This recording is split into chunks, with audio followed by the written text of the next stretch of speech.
Let's start. Hello, sports fans. Welcome to FanStream Sports. Nothing but pure sports. This is the JP Show. JP, it is so good to hear you back on the air. Stand by. Now, here's JP. All right, welcome into a Monday edition of the JP Peterson Show as Milton dials in on Tampa Bay. Man, we just learned moments ago that the Bucs are going to relocate to New Orleans. How ironic is that? A hurricane coming to Tampa, relocating to New Orleans. I think the Lightning are going to be headed for Raleigh as well. So we'll keep you up to date on all the hurricane ramifications and, of course, prayers. Lots to talk about in the sports world. Hopefully we can give you a little bit of escape, plug it in while you're doing your hurricane preps. We really appreciate you guys taking time to listen to us. So we hope to entertain you at least for the next 2 hours because we got so many topics to get to on a weekend just packed with incredible sports stories, amazing stories right and left. My man Nick Geddes is here from On3 Sports to help me out with today's task. How are you, my friend? I'm doing good. I hate that my alma mater happened to be part of the chaos this week in a bad way. It was not their best moment. Not their best moment, but there was a lot of teams who did not have their best moment this weekend. Yeah. So if you're gonna have, I guess if you're gonna have a lost season, then this is kind of the best way to go about it. Everybody else is having a lost season as well. Look, but at least I showed up. I'm still representing my UCF Knights this morning. I still showed up. I'm sure the garnet and gold, anything garnet and gold you own is probably long in the back of the closet at the moment. I was actually wearing it on Friday. So there you go. Oh, well, there you go. Sporting my my FSU Dublin shirt. And God, there's so much to get into. Lots to talk about with Florida State. Pat Burnham from the Osceola is going to join us at 10:30 to break down what actually was a very positive game for Florida State. They did not lose by 50 like I expected. That's what the standards are. Yep. Oh, my God. Yeah, the double-digit loss, and you're like, whoa, yeah, baby, we played well. And they did. And I'll get into that whole thing. But first and foremost, I don't need to sit here and talk to you guys about what you need to do for this storm, except to say, I've been through a ton of these, right? And so many of them, the hype is off the charts and it's like blah, blah, blah. And you can look at the maps and go, we're going to get skirted. So, and I understand the media's job is to hype it up. And then that leads to overhype. And then people don't listen, you're crying wolf and you have what happened last week with Helene. So what you have to do is think for your freaking self. This one is the real deal.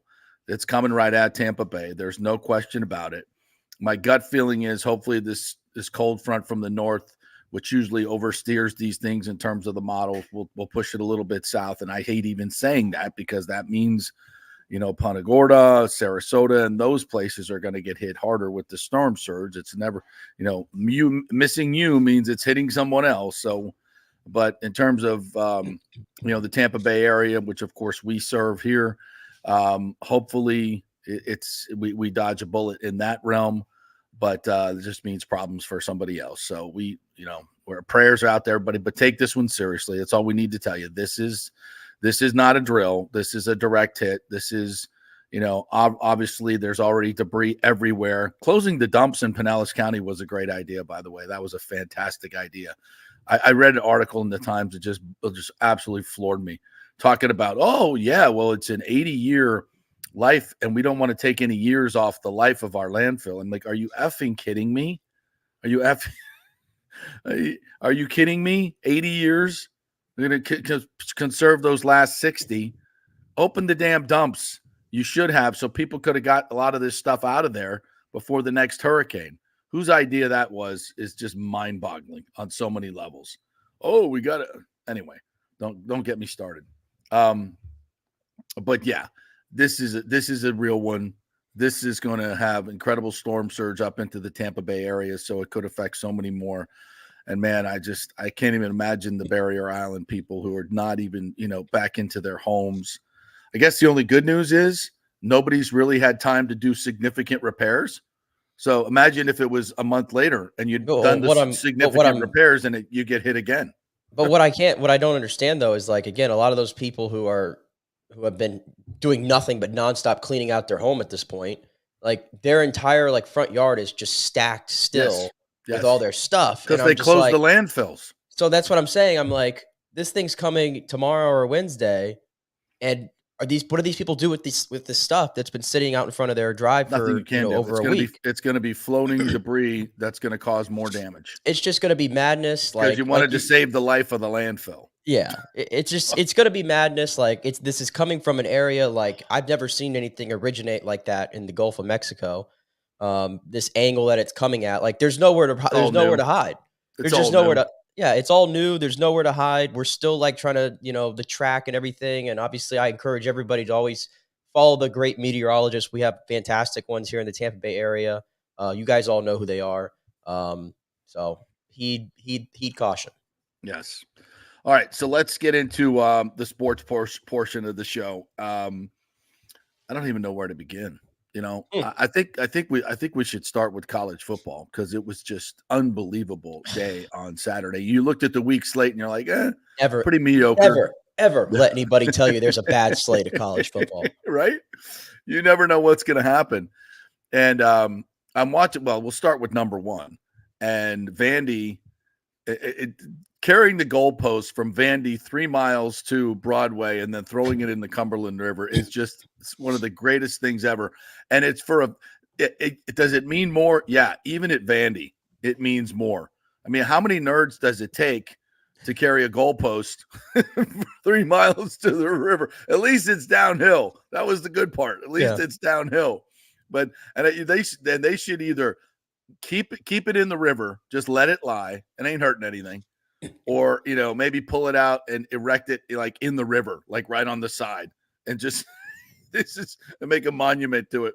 Like this was the goalpost. Don't take it away. Don't bring it back. It has to stay down there in some form. There's a beautiful Riverside Park there. Put it right there in the park, and so people can kick field goals for it. That would be fantastic. But I digress. What a night for Vandy football, and they've been good. But this quarterback they have, the Pavia, is that his name? Diego. That sidearm throw when they're trying to run out the clock to the running. But did you see that as he's falling down, his sidearm throw and hits the running back and he gets the first down? By the way, the poor sportsmanship by Alabama in the loss was really. Oh, Malachi Moore at the end of the game. What are you doing, bro? What are you doing? Kicking the football. Yeah, yelling. I mean, come that's on, like dude. that's a pretty highly touted prospect too. Yeah. And remember, teams are always watching. Teams are always watching. Yeah, I tell you what, Nick Saban, that stuff wouldn't have gone on there. Yeah. And of course, Alabama fans already calling for Kalen DeBoer's job. I mean, it's funny how college football works. The week prior, they beat Georgia in the game of the year, right? And then you just immediately go and play Vanderbilt. It's like, oh, no big deal. Vanderbilt hasn't beat Alabama since the 80s or something crazy like that. Like, we got this. Nick Saban said 3 weeks ago that Vanderbilt's the only non-tough place to play in the SEC. Just little old Vandy. And then they win. And when I watched, I had to watch this game on my phone sitting inside the Florida Stadium, the end of it, because it was just crazy. And my first thought was like, could you pick a better city for a major upset like that to happen? And knowing that Broadway is just right down the street, like I have to think that every bartender that had that game on at all those bars was like, oh crap, here we go. It's going to be a long one. It already is. It's a long night every day in Nashville. But I used to imagine it was pandemonium yesterday. And that's the beautiful thing about college football is that for one day, for 12 hours or whatever it was, the center of college football was in Nashville, Tennessee at Vanderbilt University. That's the beautiful thing about college football. Incredible. And also, Tennessee goes into Arkansas and they're up 14-3. And then Arkansas comes back with a backup quarterback to win that game. And that place just went bananas. The field just, it was crazy. It was crazy. And the Tennessee quarterback Nico, who made a terrible play at the end of the games, fourth down, got to get rid of the ball. He goes down hurt and can barely get off the field. Here comes the freaking fans, which I love, by the way. We can never stop field storming. I don't want to hear anything about blah blah. These football players that run into each other. as long as they're making money and doing it, it's okay. But when the fans come on the field, oh, it's dangerous. These football players are going to get hurt. By Susie coming from the chemistry lab, going to hurt you, going to knock you over. One of the Tennessee O linemen, there's actually a video. Like, there's like a girlfriend and boyfriend that are like, holding hands, and they're like just basically like kind of running a little bit, trying to get to the middle of the field. And a Tennessee offensive lineman, just for whatever reason, just decides to just shove them both to the ground, like as if they were like. I mean, it was like I don't know, but and we had a cheerleader take out I forget what game was that. The cheerleader's doing the flips and knocks the guy clear out. It's you storm the field this at the end of the game. You take your chances, whatever. Who cares? Just do it. I loved it. I loved every bit of it. Now, getting to the nuts and bolts of some of the other games. Miami's comeback. Oh my God. Down 25 points. I turned the game off. I'm like, Cal, wow, they got it done. That's really good. Because it was like 1:30 in the morning, for God's sakes. Yeah. And I wake up in the morning. I'm like, are you kidding me? Miami came back and won this game. So I go back and watch it. I'm like, holy, Cam Ward is just otherworldly. He's otherworldly. 427 yards passing. He runs one in from 24 yards out. The dude is such a cool, calm customer, but he's got a lot of Jameis in him. Threw a pick six. He makes mistakes. He takes chances. He runs around with the ball in one hand. Miami is going to lose a game that they should have won, and this should have been it. And late in the game, this is a week after the Virginia Tech. They took 6 minutes in the review booth. And by the way, stop writing that the ACC booths are private and they have no connection to the ACC offices. Shut up. That is the most ridiculous thing. And you think anybody's going to believe that? Stop it. It's ridiculous. So it took 6 minutes last week to determine that the ball was incomplete on the Hail Mary, overturning the call on the field. And clearly there was nothing in the evidence of the replay that suggested that you could overturn it. You couldn't see anything. Okay. Now, did they get the call right on the field? You can debate that. I think in the end that maybe they got the call right, but it's a 50-50 call that could have gone either way. And it went Miami's way after 6 minutes of replay of watching it. Ridiculous. This call was way worse. As California's running out the clock, Fernando Mendoza running, breaks the pocket, has the first down that's going to ice the game. And Wesley Bisanth, I think is how I'm not exactly sure. Anyway, he launches himself with the crown of his helmet and hits the quarterback in the side of the helmet. Launches, crown, helmet to helmet. Textbook. Like if you're teaching this to a referee, say this is what targeting is. Textbook. Launch, crown, helmet to helmet, textbook. They replay. They don't call it on the field, which is crazy enough. Like, how do you not call that on the field? How do 7 guys, he's got the ball in his hand. It's not away from the play. How do 7 guys miss that? Like completely, like how? Then you replay it. And you're looking at this. And the analyst on the game, oh God, I'm brain farting on names today. It was Reese Davis and Brock Osweiler. Osweiler, yeah, the tall quarterback. I'm like, tall quarterback begins with an L. He's like, this is textbook targeting. Yeah, without question, this is targeting. And they're like, yeah, targeting. Yeah, what's the ramifications? Blah blah blah blah blah. Game's probably gonna be over. Blah blah blah blah blah. No targeting. Come on. We talked about this last week. You have a conflict of interest with conference officials who obviously want to protect the top team in their conference to make sure that they get to the ACC championship game. And then if Miami and Clemson both have 1 loss or no losses, they're going to go to the playoff, most likely. So you're protecting that. Lots of money at stake. It's conflict and blah, blah, blah. This is so bad. The ACC still just sucks as a conference. At least the SEC knows sometimes you can try and hide these things, but don't be so overt about it. The ACC is like, oh, Miami. I was just going to say, if the roles were reversed, I feel like, I think you want Florida State to get those calls.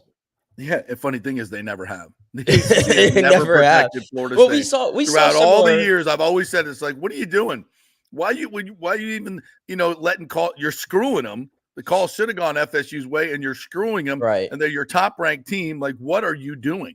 Like, they never got it, and now suddenly they figured it out. I mean, we saw this last year too, like in the Pac-12 when Washington played Arizona State. I recall last October. There was a controversy there where Arizona State probably should have upset Washington. Yep. At Washington, and if that happens, Washington might not be a playoff team. Probably, maybe. And that 100%. changed a lot. But that when it comes to the sort of politics of the whole situation, like they're always going to get that call. It's just the way it is. So, I mean, the thing I think why I can't have much sympathy for Cal is you're up 35-10 at home.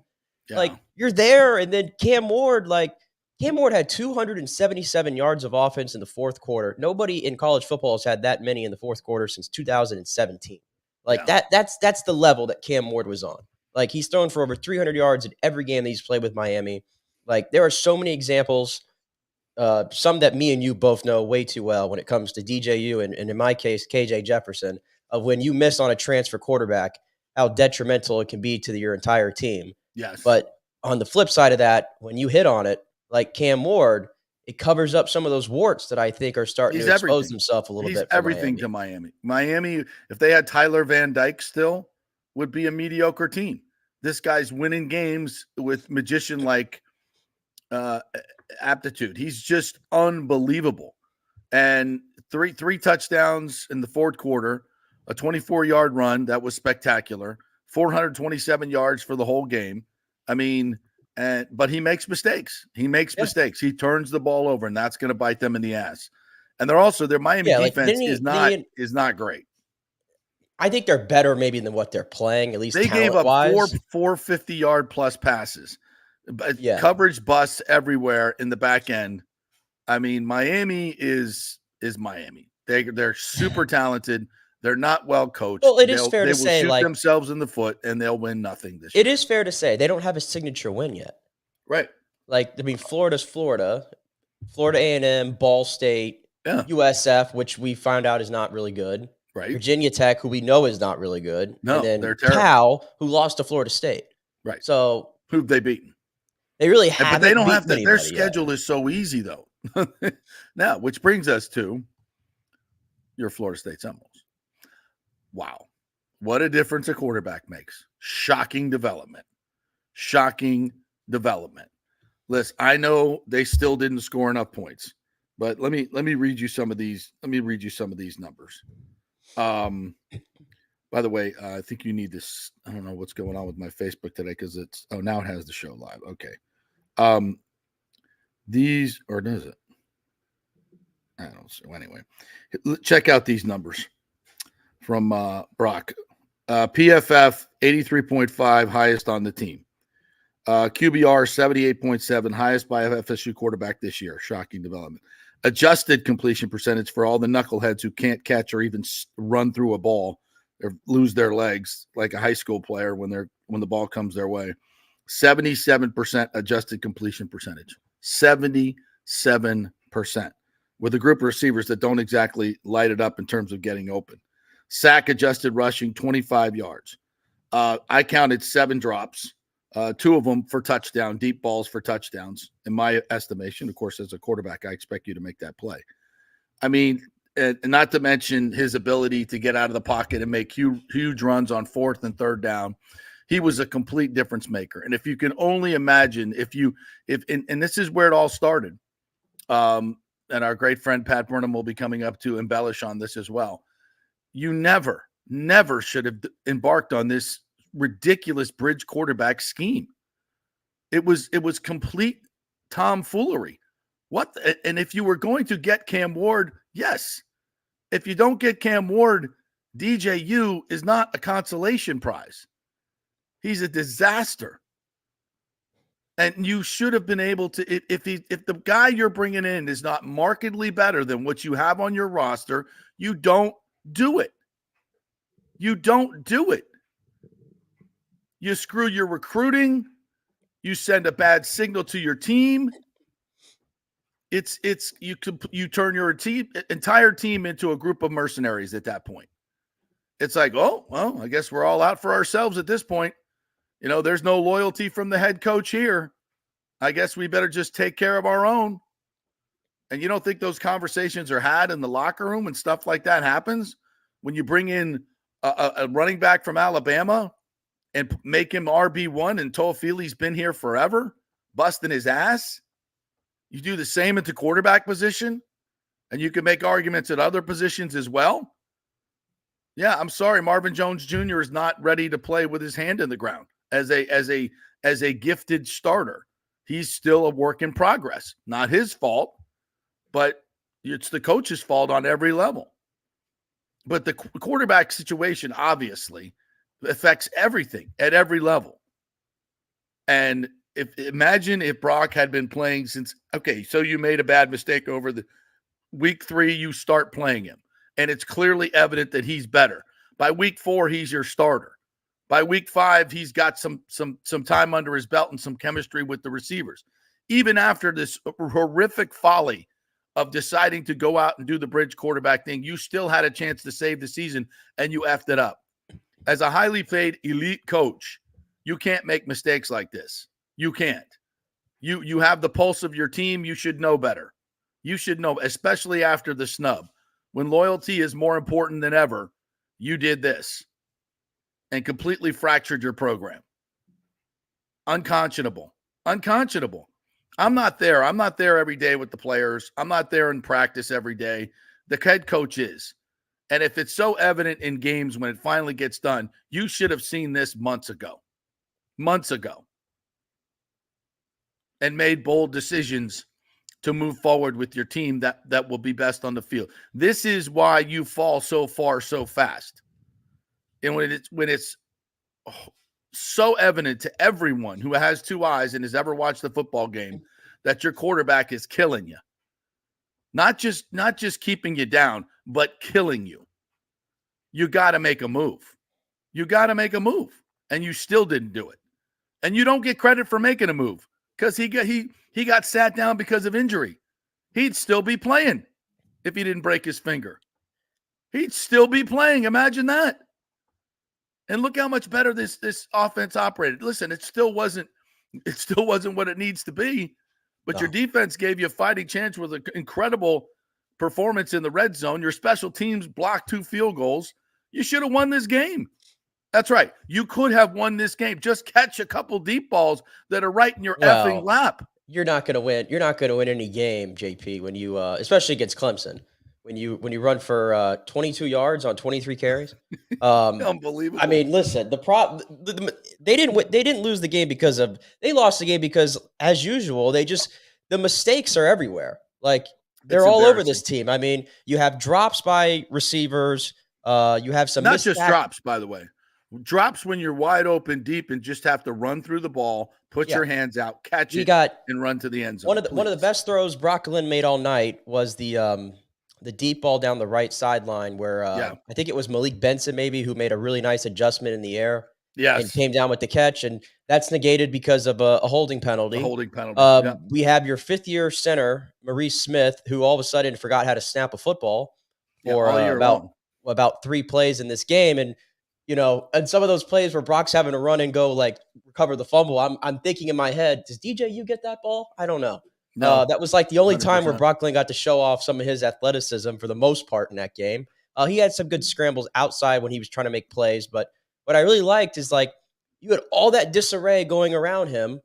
You're throwing to 2 true freshman tight ends in Landon Thomas and Amory Williams, who got more playing time on the field. Both of them, by the way, played, especially Landon Thomas, 7 catches for 80 yards. Listen, he highly touted tight end recruit. Yeah, play him. For God's sakes. There was no reason to have 84 out there all this time. That touchdown throw and catch to Amari was NFL-like. Yeah, but he's got all this disarray around him, and he's working with, an inexperience and an offensive line that's not great, no running game. You're playing a top 15 team, probably now top 10 team in the entire nation. And I thought he really made some really, like, he was decisive with the football, with where he wanted to go with it. Yes. Like, it was really impressive. And you mentioned like the PFF number, right? Where he was, 83.5 was the grade. Yeah. Yeah. Jordan Travis had only one game over that. Yeah. All of last year. He made some incredible plays. I mean, incredible I think plays he on played, fourth down. I thought he played better than what even the numbers indicate. Yeah. Oh, God, yes. Yes. Yes. And that's his first start. This is the first time he's ever had a full week to prepare for a game. But what just imagine what he would be like if you decided in spring, hey, you and Luke, let's go at it. The two of you, and we'll see who emerges as the. How much better would Brock be? How much better would Luke be and ready to play? Yeah, I mean, but I will say, like, incredible, gross miscalculation on on Norvell's part, on the program's part. Just I can't remember a worse decision that had more ramifications, and then your stubbornness just pours gas on the fire. Unbelievable. We'll talk more about this with Pat in just a second. I wanted to get to the Bucs real quick too, because of the weekend that was, and we'll see the Saints play tonight, which will be very interesting against the Chiefs. But the loss to the Falcons, that last second loss still hurts. But the good news is this team, they're going to relocate to New Orleans for the Hurricane, if you missed that. And now they can get healthy and hopefully get some of these guys back. And I think a great lesson learned by Liam Cohen. They had 160, 70 yards, 3 touchdowns in the first half passing the ball. They had 47 yards in the second half and 2 field goals. Completely stopped throwing the ball down the field. And I don't get that. I don't get that. That's the strength of your offense. The last few play calls, were so conservative. When you got to go with the strength of your football team. And Liam Cohen learned that. And that was a game that, yes, obviously they could have won, but it was going to be a Herculean effort coming on the short week after playing that game in the heat. So I think the Bucs showed a lot of heart, but they need to get healthy, and they're still a hell of a football team. I don't look at this loss as anything that's debilitating. I thought they would split with the Falcons anyway. To be honest with you, they need to get this one against the Saints. I'd like to see that happen, but I think they're fine where they're at right now. I think they're a really, really good football team, and they just need to get healthy. Just sometimes, JP, and I know this. I know this as a diehard Bucs fan my entire life. Sometimes, no matter how good the Bucs are, so you just can't. The ghost of Raheem Morris and the ghost of Greg Schiano and the ghost of Lovie Smith and the ghost of Dirk Cutter, and sometimes these losses that I've seen over the years, like this isn't like the worst Bucs loss I've ever witnessed before, even though for how awful it was. It's just you just throw it onto the list. Like the Bucs do that. That's just what they do. They did this even in the Tom Brady era. They would have losses like this. Like sometimes I'm just used to it at this point. The Bucs are going to have a game or two every single year. Right. They had this last year against Houston, very similar, where it's right there in front of you, and you just throw it all away. Like they had opportunity after opportunity after opportunity, and they just had no interest in closing that football game. Heartbreaking for what it was. But I know everybody else enjoyed it because you probably won't see a better Thursday night football game than that all year. Yeah, that was a great game. And now they got 10 days to get healthy for the Saints. All right, we'll take a quick break. When we come back, Pat Burnham's going to join us from the Osceola. He got thoughts. He got numbers and lots of X and O's breakdowns. So we'll get into Florida State. We'll have much more in the Florida win over UCF. Nick's going to dive into that as well. We'll talk some baseball. So much to get into, and of course the rest of the NFL. We're brought to you by the Jeeves Law Group, JEEVES lawgroup.com. If you have any issues with your insurance company trying to get a claim, give them a call and they will help you out. The Jeeves Law Group. Go to their website, contact them through email, or give them a call. Tell them JP sent you. Quick break. Back with Pat Burnham next. Stay with us.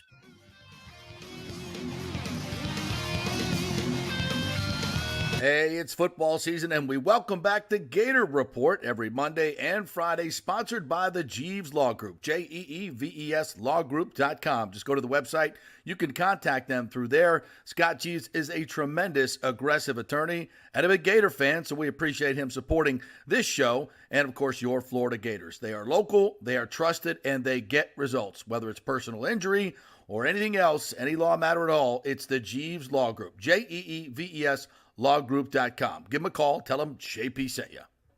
All right, this is for all you guys who don't want to go to the gym and do 5,000 crunches. At Bay Area Modern Medical Center, you can get on the new True Body machine where you can reduce fat and tone up your muscle. It's like doing 54,000 crunches in just 15 minutes.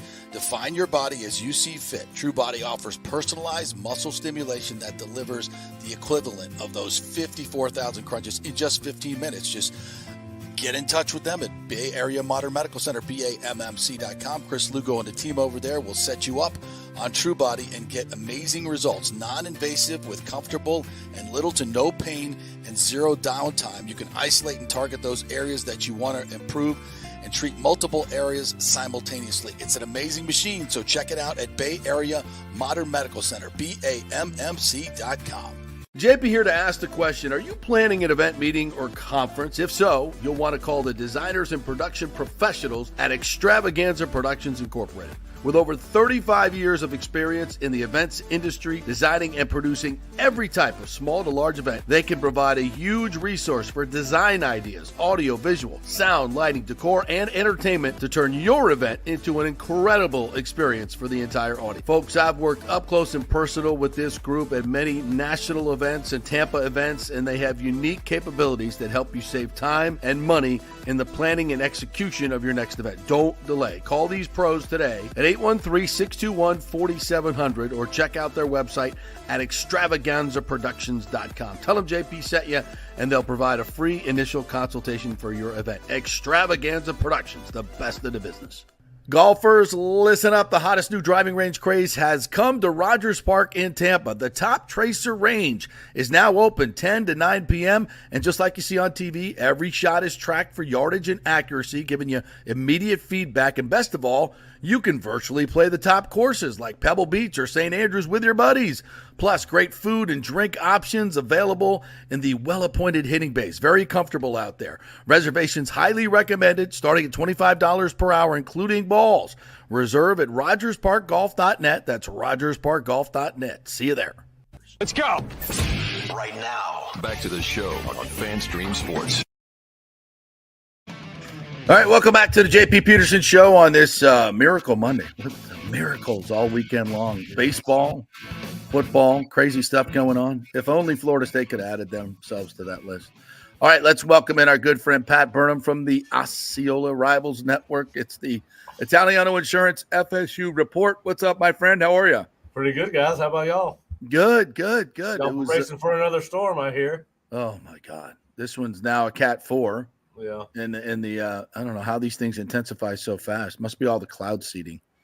Well, I've read some about that too, but I'm thinking about you guys. I know y'all got yes.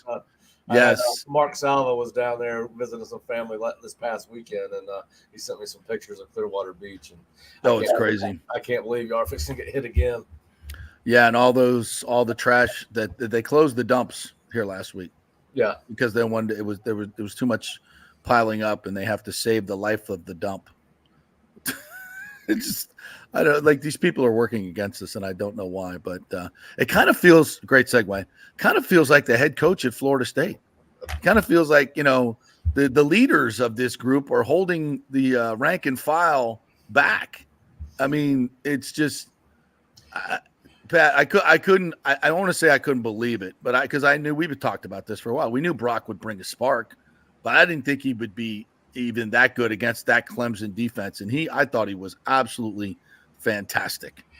Yeah, when you take into account all the things around him, including an offensive line that can't pass block. Listen, yes, he was the offense, JP. Yes. If you take away Maurice Smith's 17-yard loss in a snap that got credited to Brock leads the team in rushing. I know. So, I mean, you're talking about it. Listen, I heard you talking about a little bit before I came on. It's a given that neither one of us were a fan of the bridge quarterback situation to begin with. But, all right, I saw some of this in practice during the preseason, right? So it was obvious then there was no clear separation between these two guys. At least in my mind, it was minimal separation. Yeah, you said it before the season even started. So now after this performance on Saturday night, you have to wonder why this did not happen sooner. If I can see it, now listen, I don't know enough. I don't know the ins and outs of Mike's offense. Offenses have changed a lot, certainly since I played high school and college football, and even since I've been out of college football on the operations side for the last 10 years. But I understand what a football player looks like. Yeah. And I can tell you that quarterback battle was never as separation as we've been led to believe. I've said that to you before. If they were starting DJU because they thought he was head and shoulders above Brock Glenn, it was a massive misevaluation. Yes. And listen, the other frustrating part is you had 9 months to figure out what DJU could do in your offense. And it was glaring the spark obvious, it would be a better word, the spark that Brock Glenn brought to this offense. Now, the more he played, the more decisive he got. Yes. He was not afraid to make a decision. He does not play timid. He's got a little gunslinger in him, and there's going to be some interceptions, guys, until he grows his way out of that. But he's tough. He's decisive. He competes. He plays. He's confident. All those throws, JP, the vast majority of those throws were confident. Yes. You saw him get smarter as the game went on, throwing the ball away when he had to. Leads by example. Enjoys football, something we did not see from DJU's body language. There's almost no negative outside of the interception, and those things are going to happen when you've got a redshirt freshman quarterback and a true freshman wide receiver or redshirt freshman wide receiver playing together for the first time. Now, it was a bad throw regardless, but when you and look at the totality of his performance and he has no help anywhere. None. You mentioned 7 drops. I think that's a little short. Yes. And the no support in the run game. And he took a beating. And you go back to that 4th and 9 play where he ran for the first down in the 4th quarter. What a play. And he was hurt. Yep. And most college football players today, whether they're on Florida State's roster or Ole Miss's roster for sure, would laid their ass on the field waiting for a trainer. Yes. That kid willed himself off the ground and got up. And if you're a football player at Florida State and you don't follow his example, shame on you, because that's how the game was supposed to be played. That's right. How Mike Norvell and Tony Tokarts missed this, to your point, is inexcusable. If they thought that DJU was head and shoulders above Brock Glenn, they were flat wrong.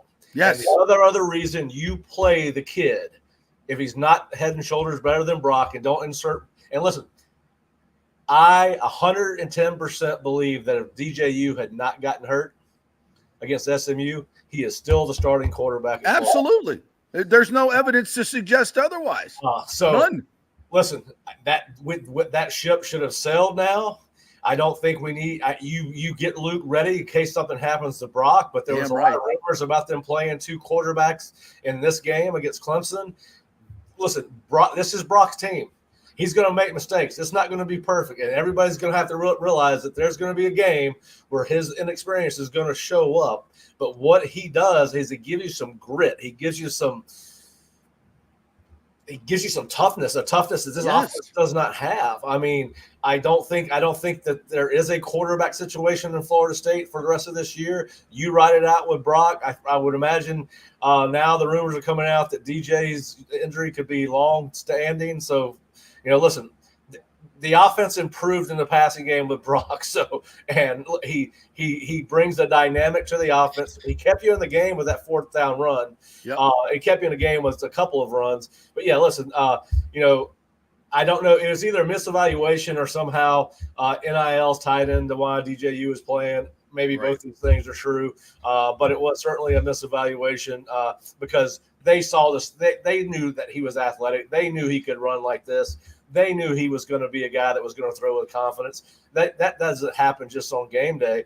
So, yeah, listen, I agree with you. Would they have been better prepared for Clemson with Brock playing earlier in the year? Yeah. Hell yes. Certainly. If he had started playing during the Boston College game or maybe even started that game, Mike was never going to pull the trigger that quick. But if he started getting reps as his development that much further along, certainly.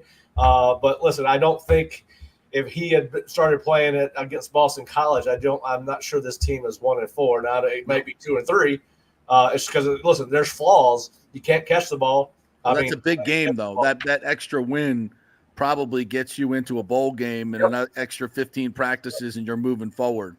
That's a huge and I mean, it's dumbfounding on so many levels. And the mismanagement in a couple of those games with the fourth down call that was in the Boston College game that completely lost the game for your team. You lost it by making a stupid fourth down call, and your horrible quarterback throws a pick that basically gives them 7 points. I mean, that lost the game. That call lost the game. I said this on a social media post. Your elite coaches should be plus wins. Elite coaches should get you 3 or 4 wins a year that maybe you shouldn't have got through game management, play calling, organization, whatever. They should give you a plus 4. This dude has been a -4, easy. You should never cost your team a game because of coaching. You should never cost your team a game. This dude's cost them at least 4 games, and that's inexcusable for the money that he makes and his staff makes to be that stupid. I hate to use that word, to be that dumb, to be that stubborn that you couldn't see this from last spring. And then it gets to a point it's like, oh, you don't think there were ever conversations? Did we make a mistake with DJU? Like, he's really how many times did they have that conversation I guarantee in a meeting? Conversation was had. Yes, and they none of them had the stones. Dude, you're not getting fired. You got a $62 million buyout. That should buy you some leeway to say, you know what?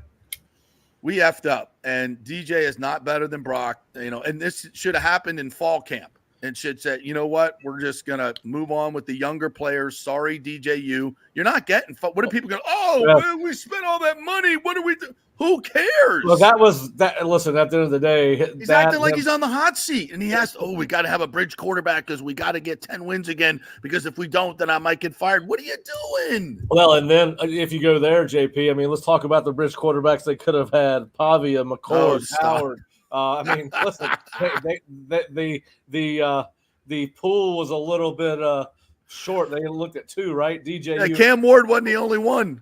Right. But I'm just saying they looked at 2. It was Cam Ward, DJU for FSU. They didn't look at anybody else. Why did they decide to go hardcore on DJU? I don't know. Listen, maybe because the new GM is from Oregon State. Does that have anything to do with it? I don't know that DJU was there when Derek was there. I know what you're talking about, but listen, it's still a flawed football team. But at least Brock gives you a little. He's got the fan base fired up. Listen, we're at a point now where this team is 1-5, and we're taking consolation. Our quarterback looked good, and they lost. Yeah. But listen. And I'm fired up about Brock. I'm fired up for Brock. I think everybody is. But now we got to roll this thing back. Now, the good news is Florida State's got 2 weeks to get ready for Duke, and they need it.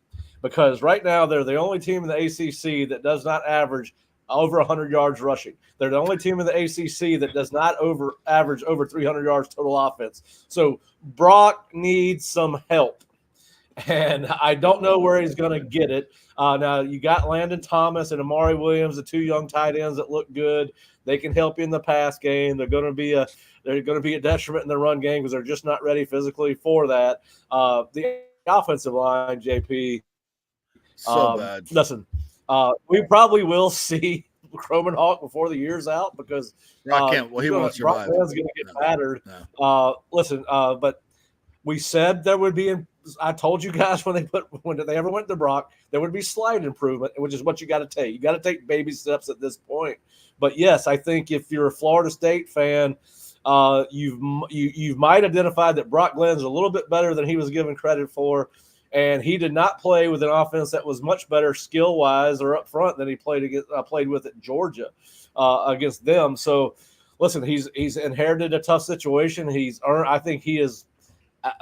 Out. I think he's earned the job for the rest of the season. I don't think there's any doubt about that. And he will get better. He will make some mistakes. But, boy, I was trying to think of – now, this is an old-school comparison. My comp when he was coming out of high school was Casey Weldon. That's what he looked like. I think he's also got a little Danny Mack in him.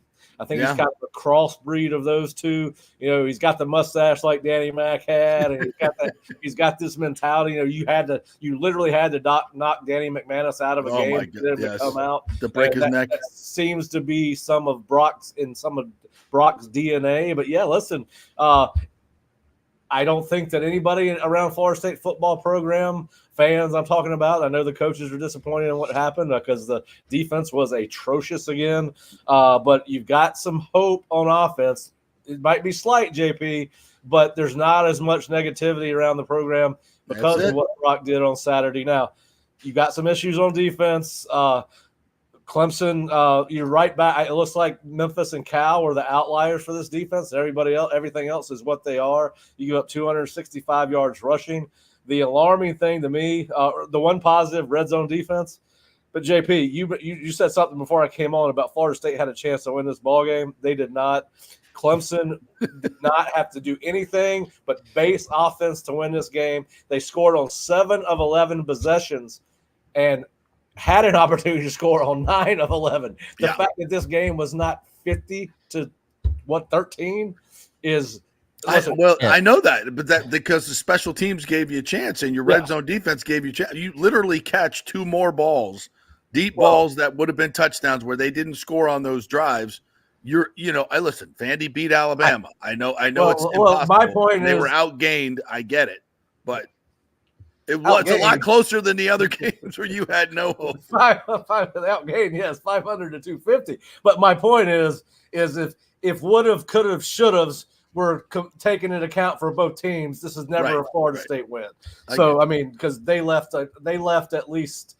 I mean, if you want to take a minimum, they left 13 points off the board. So that gets you to what? Good thing I got this game at 15 in Clemson. And what a bad beat for bettors. Oh my God! If they nil the ball instead of kick that last field goal, I know because the game was over. I know they could have given that ball to FSU on downs and still won the ball game. Well, Brock almost let him back for a backdoor cover on that too. Yeah, and I'm like, thank God time ran out. They mismanaged the time again. Hey, by the way, I saw this morning because I didn't see this till this morning, but from the bits that I was able to watch of that game, I still see a specific player on defense, Conrad Hussey, who I don't for the life of me figure out how he looked so good last year in the time that he got as a freshman, and then this year it's like he looks like he's running away from physicality, I guess is the way that I would put it. And then I saw this. I have seen that. I've seen that. Yeah.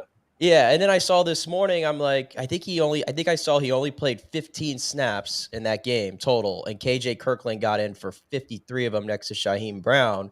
And I'm like, I guess this means that they've noticed it. The coaching staff has noticed it that this guy looks like he's not even playing out there. And on one of the snaps, he runs into the other safety and they score a touchdown. Yeah, that was the bad news bears version of FSU defense. And Hussey runs into him like with his shoulder, like you're not allowed to use your arms to tackle people. Like, what are you doing? Well, there's no doubt there is, particularly at cornerback and nickel, a glaring lack of physicality. They don't. Listen, you go back to that play.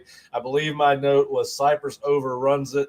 Well, Hussey goes for the knockout shot with his shoulder, leads with his left shoulder instead of trying to wrap the guy up. Obviously, he bounces off of Hussey, who bounces into Cypress and takes Cypress out. Cypress was overrunning the play, so it's always something with the defense. Listen, you go back to the 59-yard run. Sorry, 3 cups of coffee this morning to get me going. You look at the 59-yard run that basically ended the game. They got the 26-13, I think, after that run. All right, so it's a base run, JP. It's divide inside zone. So you've got 3 players. Just let me put it this way. There's no defender in either A-gap on that play. The play side linebacker runs outside the tight end where the safety and the defensive end already are. They had the outside run.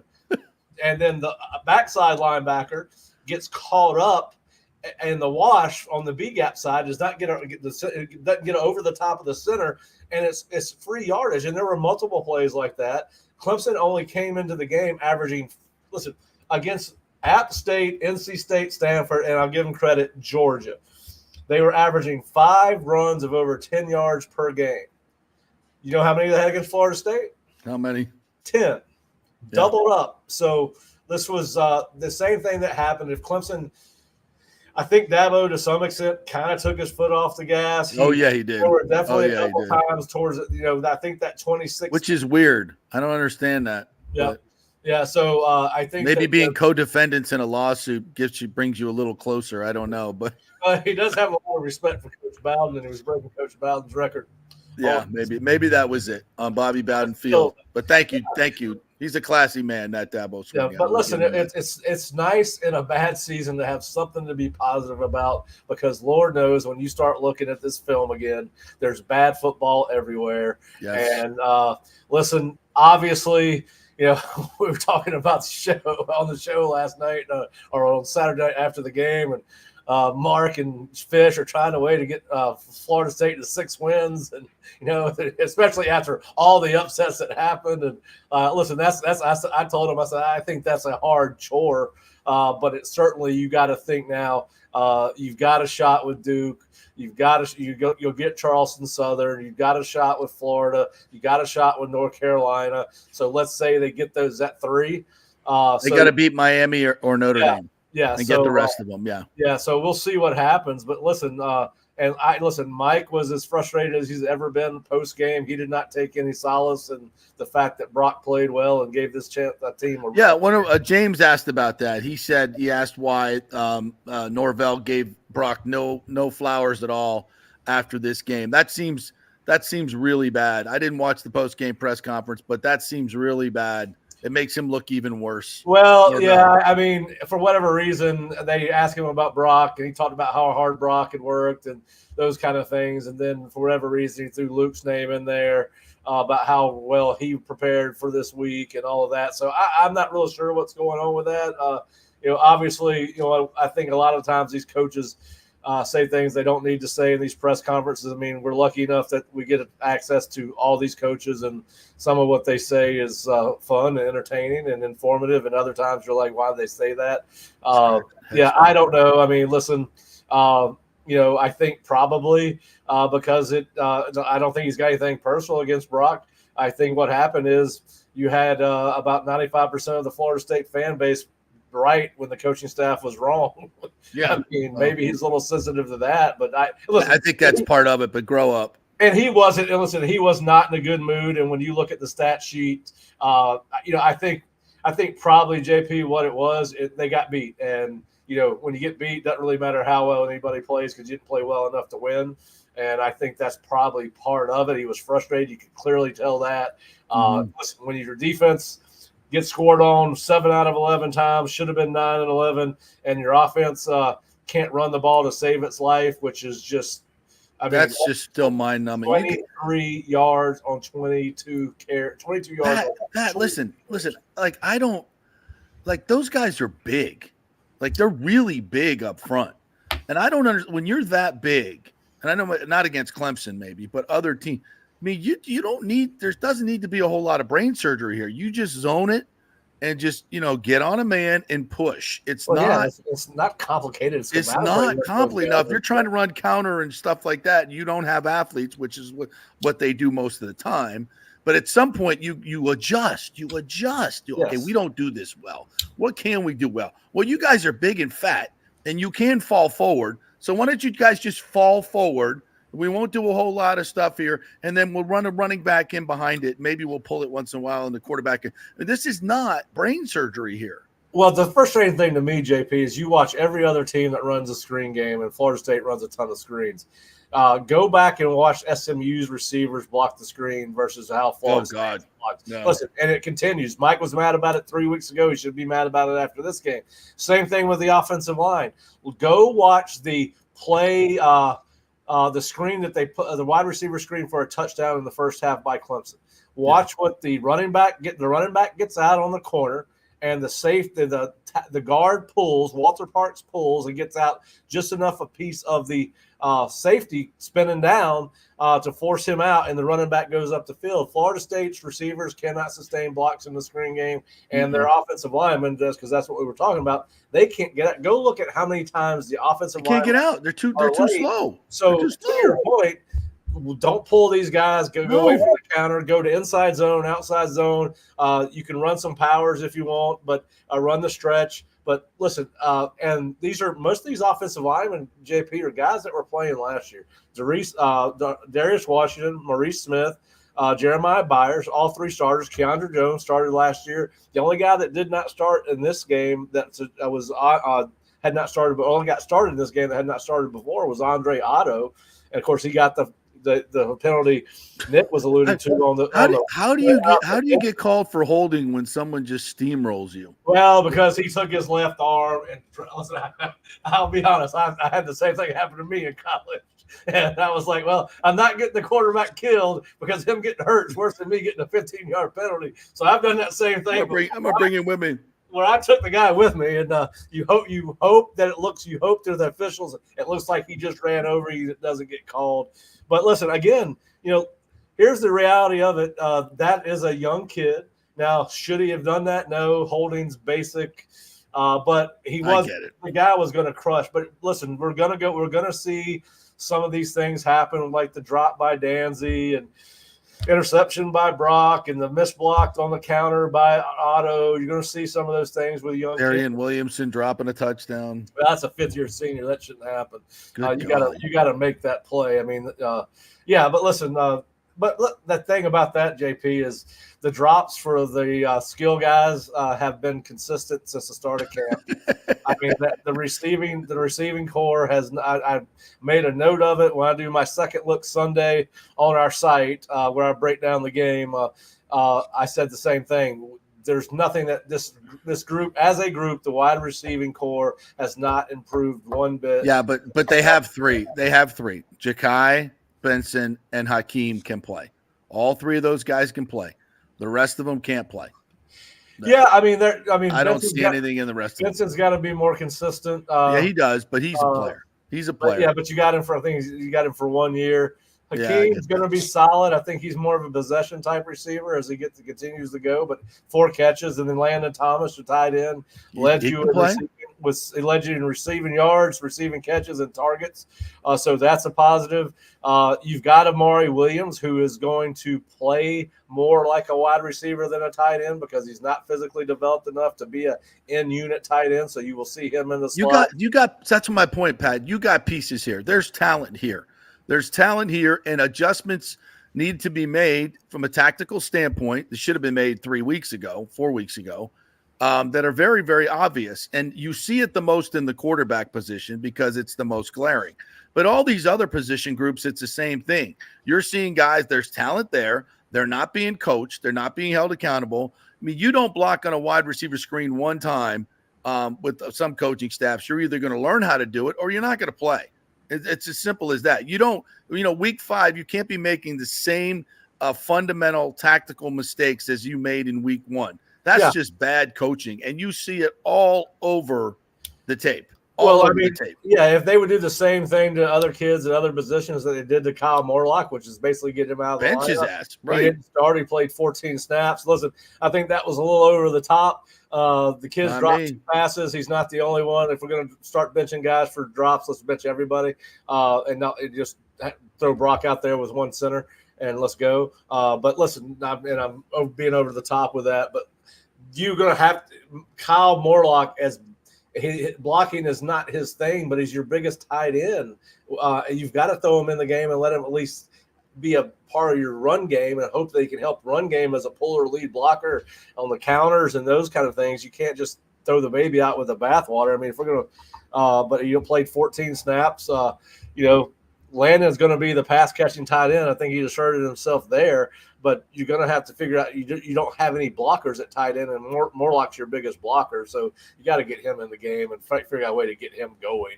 I mean, that's part of coaching is make players play better than they want to play. Exactly. To your point, exactly. If you're a good coach, you know how to reach your players and how to motivate your players, and that's not going on at multiple positions.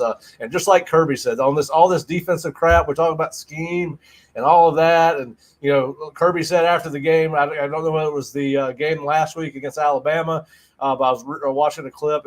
Auburn talking about how they when they ran a 3-man front they were having a hard time stopping the run, and was it a schematic thing? And Kirby's answer was, well, maybe sometimes it is, but sometimes the defensive players just got to whip a can of pass out, and get off his block and go make a play. And exactly, you're not seeing. You can't scheme up everything. It does come down to football. Yeah. Every play, a defensive player, unless you're getting double teamed, you should get off the block and make the tackle. That's your job, you know.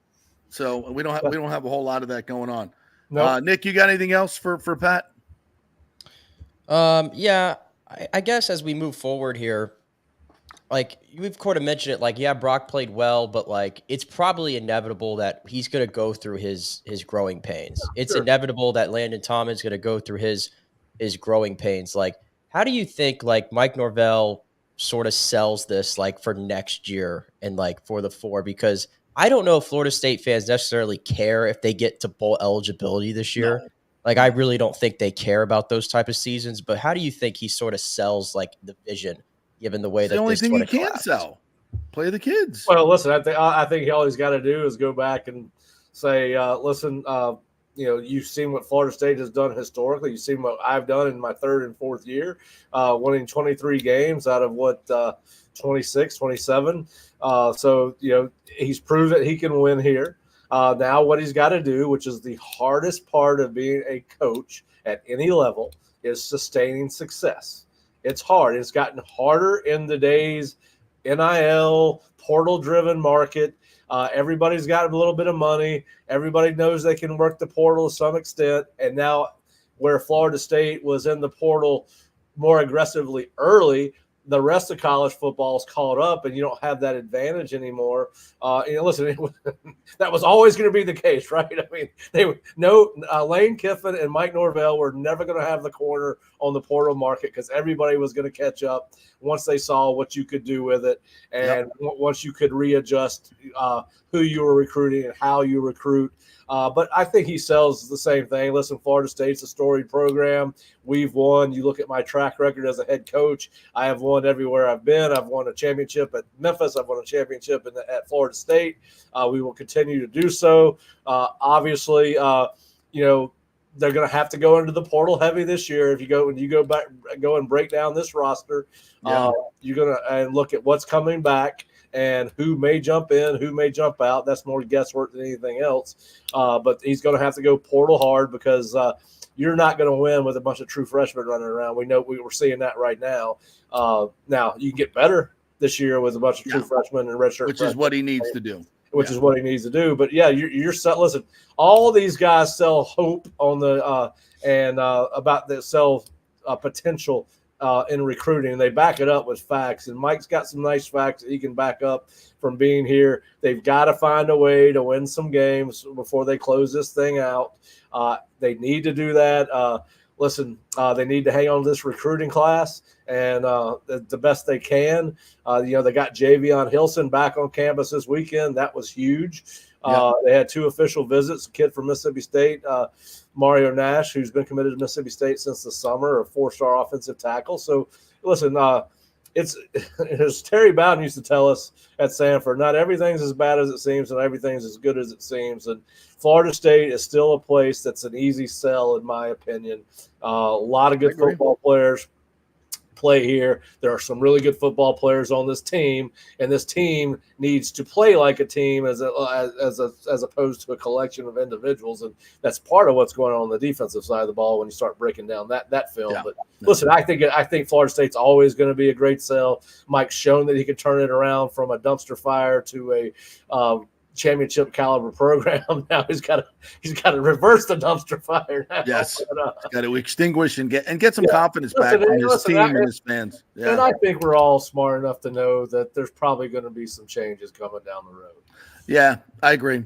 Well, Pat, tell everybody how they can get your content, what's going on at the Osceola Rivals Network. Yeah, go to theosceola.com or floridastate.rivals.com. They'll get you to the same place. We've got our lead story today as a unofficial visit recap from Mario Nash. We've also got PFF grades, snap count, statistical analysis For subscribers, I've got Second Look Sunday, where I break down just about every play of the game. It's a fun Sunday for me this year. I spent about 8 hours doing this every Sunday. Yeah. And so that's there. Now, you do have to subscribe to theosceola.com or floridastate.rivals.com to get that. But we've got Kurt's post-game analysis, his column. We got Bob Ferrante's column about what Brock brings to the offense despite all its flaws. But yeah, please go to floridastate.com, floridastate.rivals.com, or theosceola.com.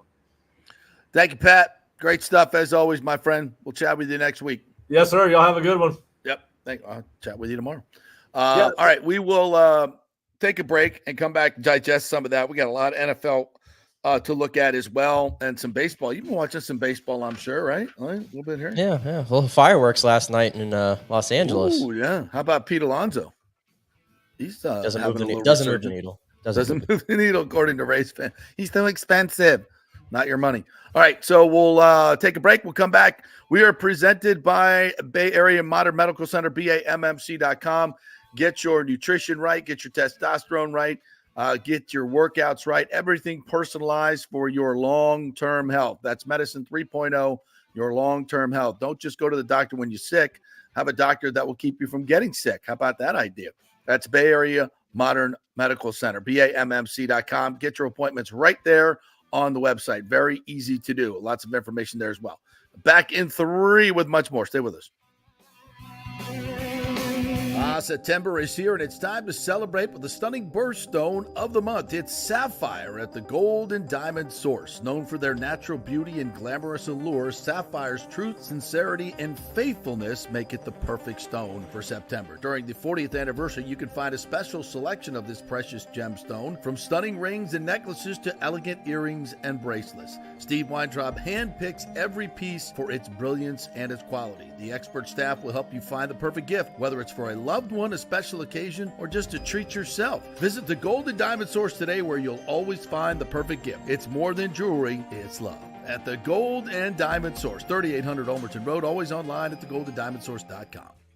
Hey, it's football season, so we welcome back the FSU Football Report every Monday and Friday on the J.P. Peterson Show, sponsored by those huge FSU fans at Italiano Insurance. They'll save you money as well. Just do a quick insurance checkup, 813-877-7799. They just saved me $500 on homeowners insurance. Who's doing that? Yeah, they just shopped it around, found a better, cheaper company, and we got a cheaper price. And business insurance. Make sure you're covered, or you could lose your personal wealth. That's 813-877-7799. ItalianoInsurance.com. Go Noles. Hey Tampa Bay sports fans, this is two-time LPGA major champion Jane Geddes here. After winning the US Open and 10 other LPGA events, I wanted to try something completely different. So I came right off the top turnbuckle and landed in the crazy world of WWE. And yes, you heard that right. That's WWE. Working for the Vince McMahon as the VP of Talent Relations for the company. Now, though, I want to work for you. Everything I've done in my life, I've done with incredible passion. And now I've turned my focus to leading the best real estate team in Tampa Bay, the Geddes Gordon Group with Keller Williams in South Tampa. If you're looking for a new home, an investment property, or looking to sell your current home, we will give you major championship level service. When you choose Geddes Gordon Group, you become part of our inner circle, like family. So if you're looking for a few golf tips or a golf course view, we're going to stripe it right down the fairway. Call me at 813-485-6808 or go to gettysgordongroup.com, or again, give me a ring at 813-485-6808. JP here for Third Generation AC and Plumbing. And Third Generation really says it all, folks. The owner, my friend John Rodriguez, has been in the AC and plumbing business since 1995. They built their business on honest assessments and doing great work on time for a great price. Simple, right?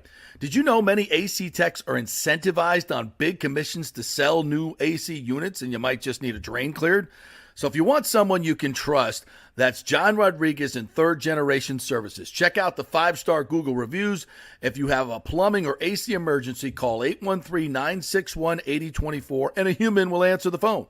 That's 813-961-8024 or go to thirdgenerationplumbing.com. Ciao, Paolo Tini here, owner of Caffè Paradiso, one of South Tampa premier traditional Italian restaurant. We were recently voted number 3 on Open Table list of Tampa Bay's top 10 restaurants. We're very proud of that because we take great care of preparing each dish by hand with homemade sauces, pastas, only the freshest local ingredients.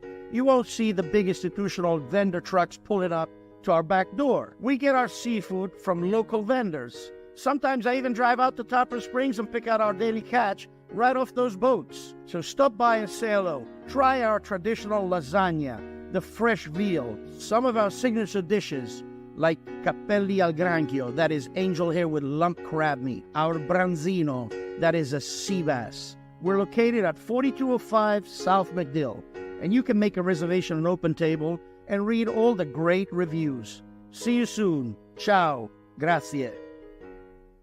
Let's go! Right now. Back to the show on FanStream Sports. Man, I got the break timing down perfect, don't I, Nick? Yeah, I was getting a little nervous there. A little nervous there. I got you. Welcome back to the JP Peterson Show. As we hit the second half, we got lots of good stuff to get to, more college football. The Gators and UCF, we're going to do a deep dive into that. Some NFL news from yesterday. What's going around in this crazy league? The Lightning as well, finalizing their roster. We'll get to that. So much more going on in the world of sports and other places as well. Holy crap, man.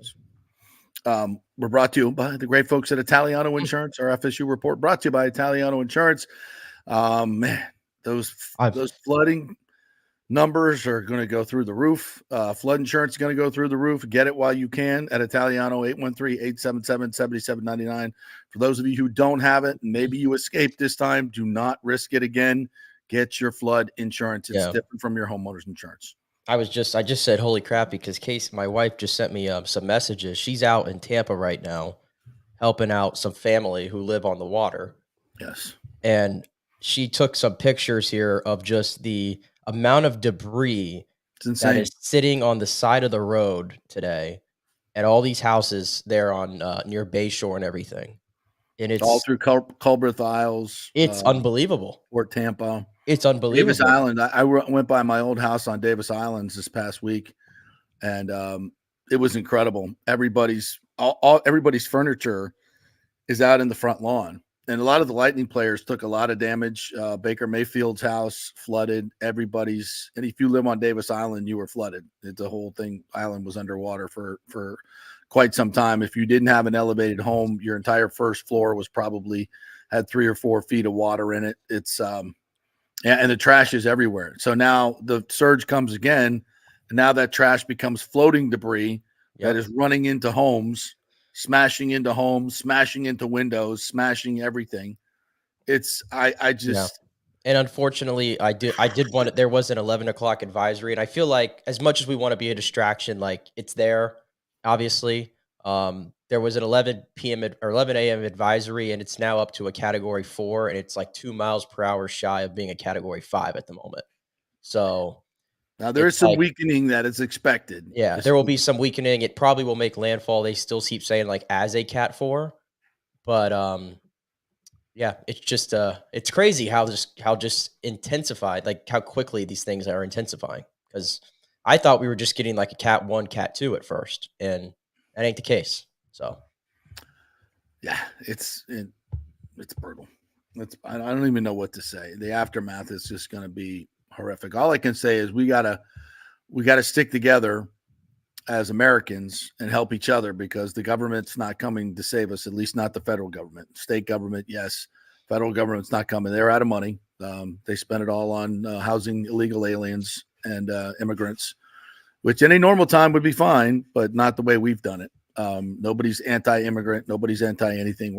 We're anti-destroying our country is what it is. You can't have this much influx and then take money that's meant for FEMA and disaster relief and spend it on immigrants. And this is not me saying, this is Mayorkas, the guy who spent the money from FEMA on resettling tens of millions of immigrants.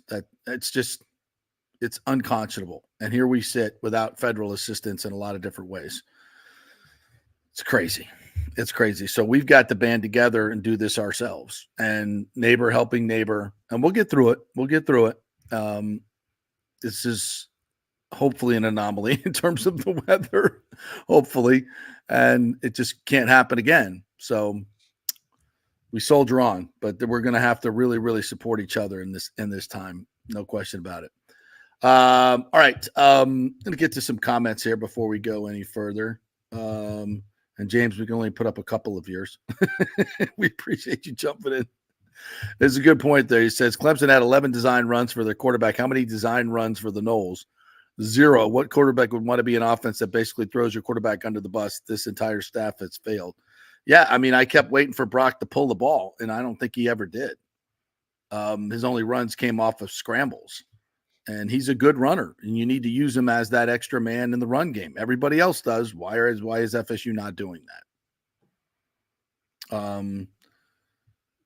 Rick says FEMA and the FBI launched an investigation into Vanderbilt for eco-terrorism. The government needs to make sure they're safe. We're going to reverse the outcome of the game because they took the goalpost down to the river and dumped it in there. Lottie says, hang in there, everyone. Watching the storm is nerve-wracking. The coast won't be the same. That's for damn sure. James, in his multi-message rant here, says Norvell should be fired for his handling of Brock. 0 quarterback runs called, not 1. This coach single-handedly has ruined the program. It's a no-brainer. If he stays, what quarterback would want to play for FSU? It's not a good look. Christopher Cole, good morning to you, my friend. He said the difference between the Falcons and Lions game is that the Falcons scored touchdowns and the Lions scored field goals. Plus, we tackled and played better coverage against the Lions. Yeah, I think this secondary obviously is beat up, but not only that, it's really, really hurt. I mean, and it's tired. They need time. They need time to rest. Yeah, I guess. Can I just like opine a little bit on that game? Sure. Like at the end, particularly because we all watched it. We all saw what happened. But immediately I go into Twitter and I saw so many people, and I know James had a comment here about it too, about the face mask penalty. Terrible non-call. It's a terrible non-call, okay? But don't put yourself in a position where the refs have to hold your fate in their hands. Don't do that. The Bucs had plenty of opportunities. I'm sorry, but when Levante David picks off that pass, the game should be over. It's over. There, you go out and you pick up a first down and you move on. You go home and you're 4-1. They had a first down on that play, but it was going to be offset anyway because of a holding penalty. The linebacker reaches over and grabs a face mask in a 4-foot hole and turns the running back's head. The guy who has the ball. I just don't see how you missed that call. I don't see how you missed it either. See how you missed that call. I don't say you missed it either, but I don't think that's singularly the reason why the Buccaneers lost the game. No, even the drive before, first down, the game's over. Yes, but even the drive before, like Tavierre Thomas blocks a field goal. You have a nice drive where you're running the football down there, and then Bucky Irving gets the ball knocked out. And listen, 2 things there was a perfect storm. Bucky Irving is a rookie, and he's going to have mistakes, and you have to live with those mistakes sometimes. And Jesse Bates is an outstanding football player who to that point had not really impacted the game. And then he did when it absolutely mattered. And he's looking to knock the ball out. And Bucky Irving, part of the problem is you got to get 2 hands on that football, man. Just holding it here on one hand it's just, you can't happen. So you had, my point is you had 2 opportunities to put that game away. You didn't do it. Your offense scored 6 points in the second half. And Baker Mayfield threw for 49 passing yards. Mike Evans was targeted 1 time. That's in the second half. That's on the offense. Crazy. As bad as the defense was, and we saw that was going to be an issue from really the first play of the game where Kyle Pitts gets wide open down the middle of the field. And the biggest problem with this defense right now, beyond the injuries, is for Todd Bowles to play the kind of defense he wants to play. He needs exceptional play from his linebackers. And what you're seeing right now, and I'm gonna be the first one to tell you I was wrong. KJ Britt is not a 3-down linebacker, and right now he's not even playable. He's not even playable. Can I say one thing? The Servassier Dennis injury is very detrimental. If they're going to play this way, I mean, they only played man in this game on 9 of 87 defensive snaps that night, and you could say that, oh, that's not the way we're built to play, but like you're just gonna keep playing zone like that and just get picked apart every single game. Yes. Like, I'm not saying you have great solutions right now with the injuries, but what you're putting out there right now, you're putting so much strain on your offense to go out there and win games for you. And they can do it sometimes, but to ask them to do that week after week after week, it's going to catch up to you. Well, my thing is, if you're giving up 387 yards in the middle of the field because you're playing zone coverage, at some point you have to switch. You have to split. Nine man reps is just ridiculous. And they have no, and they have no, and when you're doing that, you're relying on a 4-man pass rush to get home. Yeah. And they had allows the deep shots behind the linebacker. They had some timely sacks in that game. Logan Hall had a big sack when they needed it. Anthony Nelson had another big sack when they needed it. But in terms of getting consistent pressure, the Bucs just cannot do it. They just can't do it. And Atlanta passed 57 dropbacks, I think they had 57. Yeah, and you have the most immobile quarterback in football. And you get 4 sacks. And you get 4 sacks, and you got guys like Ray McLeod who are running free over the middle of the field. Darnell Mooney had Jamel Dean on a spin cycle all night. Like, I mean, Drake London over the middle of the field all night. And I think Levante, even though Levante had the pick and that was great, I don't think Levante played great in this game. And I think part of the problem is the play next to him is so bad, it's starting to like impact him because now he's trying to do too much. And you're missing tackles all over the place. Well, the one play, the Drake London touchdown that Herb Street put on KJ Britt, I thought was completely unfair because KJ Britt had the back and he was shadowing the back, whereas the backside, I think it was Tyke Smith who had, and was it Tyke? I think it might have been Tyke. Yeah. You know, where London comes at him and goes to the middle and he, for some reason, doesn't go with him. When the guy flashes, he was expecting him to go outside or something. Yeah, it's a terrible. You open up the middle of the field, and Izzian just gets steamrolled at the goal line. Doesn't even attack the ball carrier.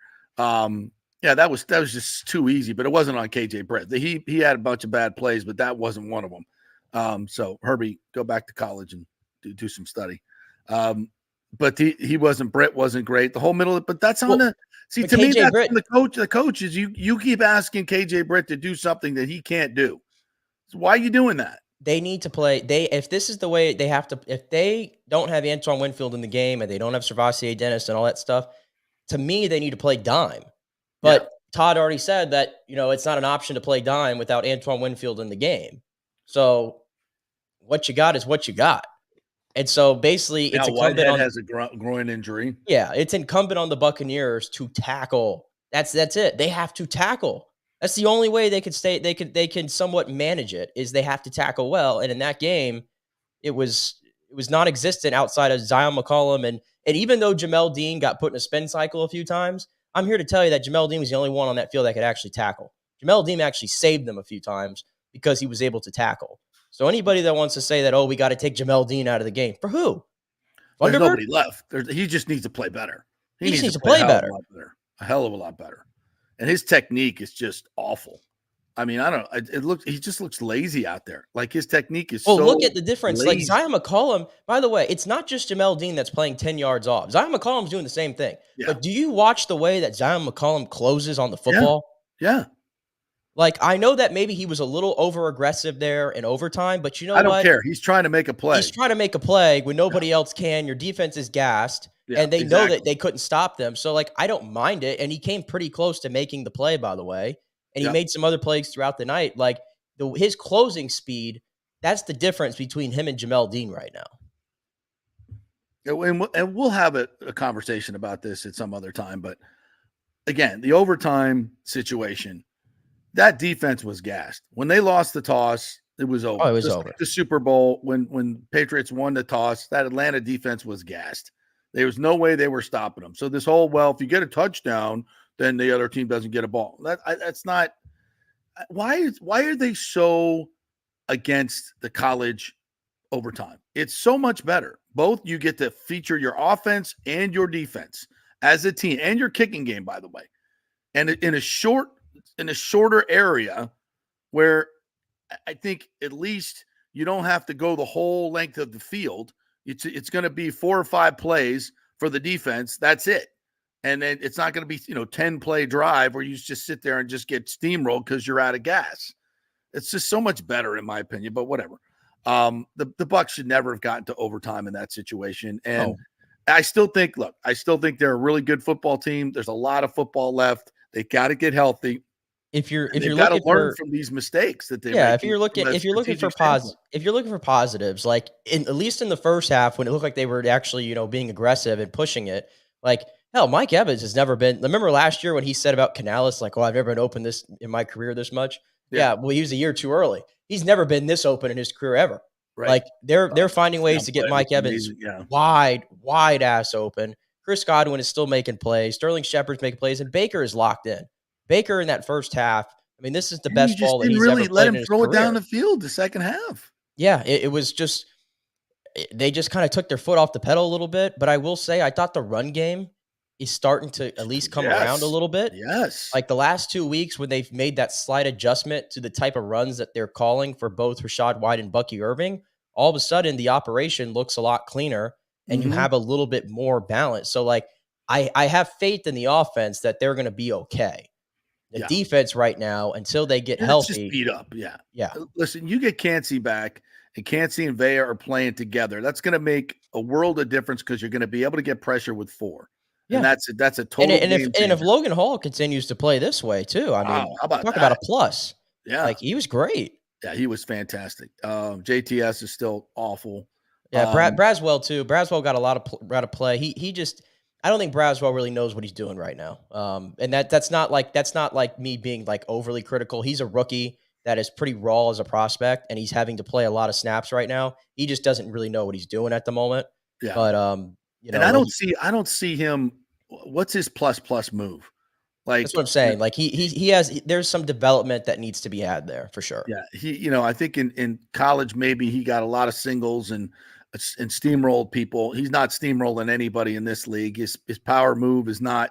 It's ineffective. I don't see a counter spin or anything that says to me he's a special edge rusher at all. We need to see a lot more from him. I didn't see a whole lot of different stuff in training camp either. I don't know if he's super athletic. He's just a really hard worker and a great dude and a leader, and he sets the edge. I think one thing I do like, he sets the edge well. Yeah, like in the Bucks, run game, he plays. The Bucks did do a really good job of stopping the run. Now the Falcons didn't really care to run the ball much in this football game, but when they tried to, the Bucks pretty much had an answer for him. So that was a plus. I mean, I think probably looking ahead to New Orleans, I know that we'll preview that later in the week as it goes on, but you're probably going to see a similar game plan because we know Todd Bowles isn't like to allow the big play. And New Orleans has 2 guys who get vertical better, as good as anybody in the league, and Chris Olave and Rashid Shaheed. Yeah. So I have to think that the game plan is going to be similar. And it's going to be incumbent on the Buccaneers doing a much better job tackling. Yes. And that has to start. And they've got, the Saints play tonight. The Bucs are going to have 10 days off, short week for the Saints. Looks like the Bucs will be moving. Did you see that on Twitter that they're relocating to Nashville? I mean, Atlanta. I mean, who? New Orleans or the Bucs? Yeah. They're going to be relocating today. They're leaving today, and I have to think that the Lightning are practicing. At least they practiced this morning inside Amalie. I have to think that they're going to follow suit probably and get to Raleigh probably today as well. And of course, the game tonight has been canceled. If you didn't get that, and it looks like the Lightning are going to go with this roster that they've been practicing with this week, and they have Connor Geeky on the 3rd line. He's going to make this team, and I think they have big plans for him. And I saw he was on power play too. Cena reported he was on the right shot power play, where Stamkos, they tried Radish there the other day, who's got a really hard shot. Now they're giving Connor Geeky some time. That's an interesting move. Yeah. I think what we're seeing here is like, the Bolts, they targeted Connor Geeky, and they got a JJ Moser who's probably a better overall defenseman, not as offensive minded, but a better defenseman than Sergachev was. And they've added Geeky, at 6'4", 215, and we saw him just tune the crap out of Davies the other night. He's got an edge. He plays with an edge. Yeah. He plays with confidence. I mean, this kid has a chance, a former 11th overall pick, to be really, really good. And the first Lightning player since Steven Stamkos, and I know since Braden Point to join the team right out of juniors. Well, even if he makes this team, he's going to be playing on that third and fourth line probably to start. Right. Even in the role that he's going to be asked to play, I feel like it's such an upgrade over what they've had the past few years in that bottom six because, like for a year, you remember the school bus line with Belmar, Perry, and right. Maroon? Like for a year, that was great. The second year that they were together, it was like, okay, they're all just a little too old and a little too slow. Yes. And in the playoffs, it bit them in the ass big time. They were exposed. So I think now this year, they seem to have at least Geeky, like he's a bigger body, yes, and he's going to bring some physicality, maybe kind of what they wanted to have from Jeannot. I think he might have some more offensive potential than Jeannot, certainly some more speed in his game, and he can probably help you on the power play. So, yeah, I do think he's going to be one of those underrated parts of their team this year if he makes the squad. It looks like Glendenning and AC Mont are going to be ready for the opening game. Their no contact jerseys have been taken off, so it looks like they're going to be ready to go. So now they just have to figure out what they're going to do on the defensive side, and we're pretty set and ready to go here. And I like what I saw from Gensel the other night with Kucherov and Point. In the 2 games that they played together, they've really, I think, they've had a lot of zone time. They've created a lot of chances. I think that's going to be one of the premier lines in the league this year. And I think they're going to be much better defensively 5-on-5, which just makes them a better team. When you look at this roster and, where it is, and with all due respect to Steven Stamkos and some of the guy and Sergachev, I just think it's overall a better roster. It's more balanced and it's much better defensively.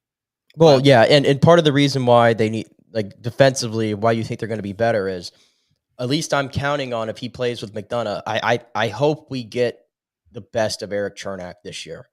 I mean, I think it's no secret that since McDonough has left, Eric Chernak has not played his best hockey. He's on a pretty significant contract, both in term and in AAV, and I don't think the Lightning have gotten their return on investment on that. And I'm really hoping that him and McDonough can return to being that shutdown pairing for the Lightning, because I don't think like the Hedman pairing, whoever plays next to him, and I guess it's going to be Moser, I don't think that's going to be your true shutdown pairing. It has to be Chernak and McDonough, who are that true shutdown pairing that you put out there, especially on the penalty kill. I know the Lightning had a pretty good penalty kill anyways last year, but you're just hoping that they could rekindle that relationship and it helps this team. Yeah, I agree, and I'm anxious to see what happens now. Now they're probably going to go to Raleigh, where they open up Friday night, right? Is the opener. Yeah. So they'll be on the road, and they're going to probably bring their families with them, to relocate their families as well. The Lightning did that before in storm situations. A lot of these guys live on Davis Island, so their houses are going to be exposed, and they're not going to be there for the aftermath. But for what they're doing professionally, this is probably the best, and for their families as well. So it's a huge distraction. I mean, those guys are probably doing a ton of packing up and getting their stuff, to higher ground right now, and they're going to have to just see what happens. And most of their homes are probably the newer homes, which are built up, so the water won't be in them, but they'll go through the bottom level. That's probably good news, but so many of the staff and everybody else are going to be affected by this, and it's going to be a huge distraction for both the Bucks and the Lightning. Yeah, they can move and get someplace, but they're going to be thinking about their homes, their families, and everything else. I think their families will probably be relocated. So, but it's just it's not normal. It's a huge distraction, and they'll have to deal with it like professionals. All right, let's hit another break, and then we come back. I want to get to all the other NFL stories from yesterday. Joe Flacco. I mean, are you kidding me? And some of these younger quarterbacks, the Washington Commanders have not lost a game since the Bucs dispatched them rather easily, I might add. And Jane Daniels is really freaking good. So many great storylines in the NFL, and we'll talk some baseball as well. We're brought to you by the Gold and Diamond Source. Julie and Steve Weintraub, great folks over there, do so much for the community, already helping people through the first storm. We'll be helping people through the second storm as well. If you need cash right now and you have some old jewelry that you're not using, you need it for repairs or whatever, head on over to the Gold and Diamond Source, and they'll give you top dollar for whatever old jewelry that you have. You can buy something new there.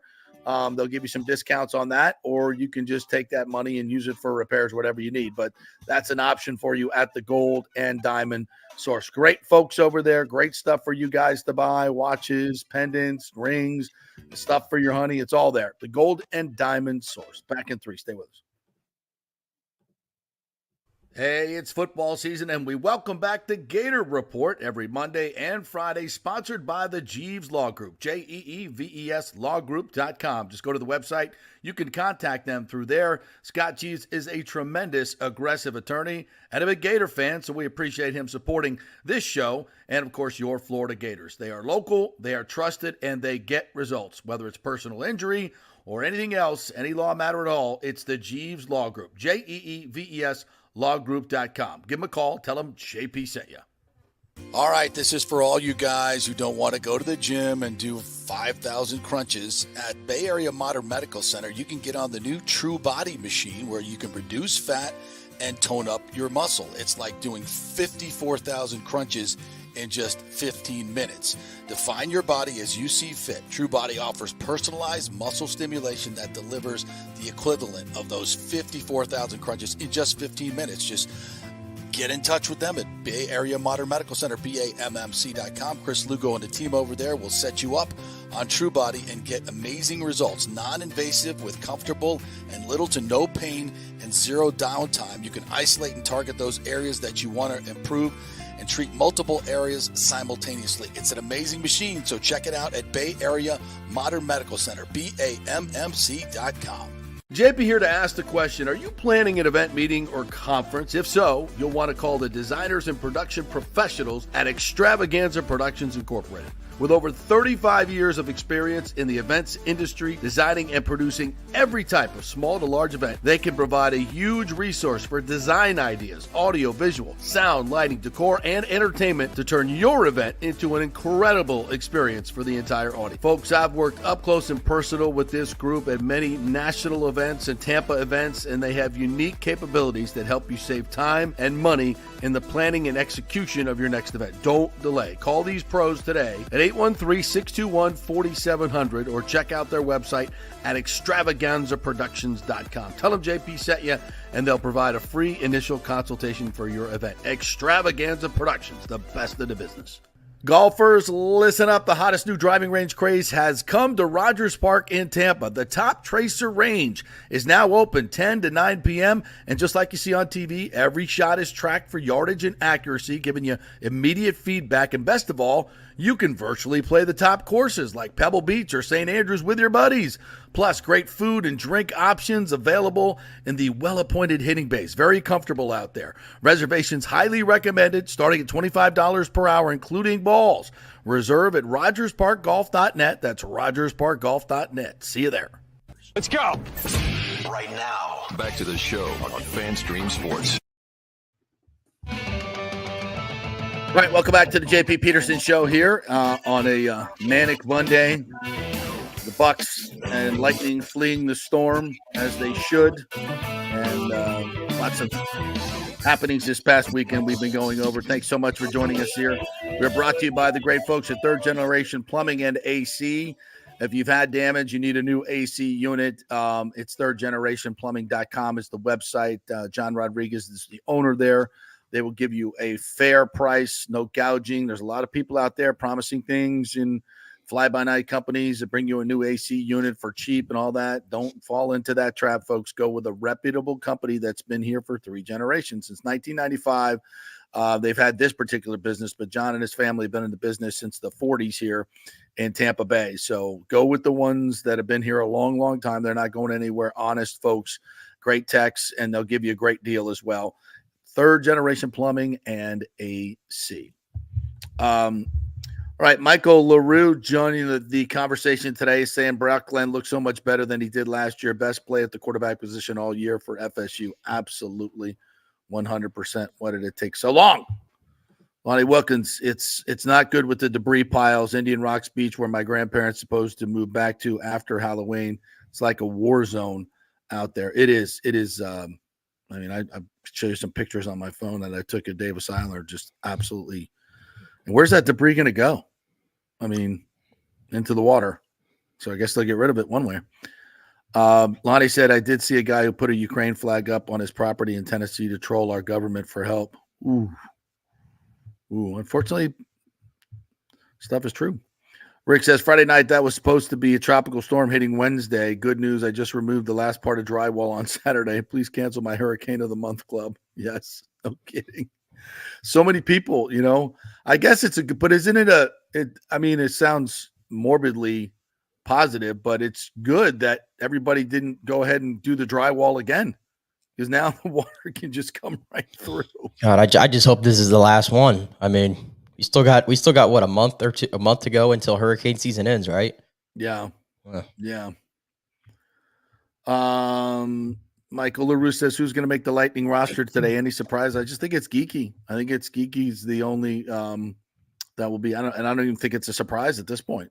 Yeah, really. I guess the only thing I'm waiting to see again, because they've been pretty inconsistent with, like, I've seen like the line rushes. Is Radish going to be a part of the opening 6 on opening night, or is Perbix going to be that guy? Which again, I can't really figure that one out based on the way those two guys played last year.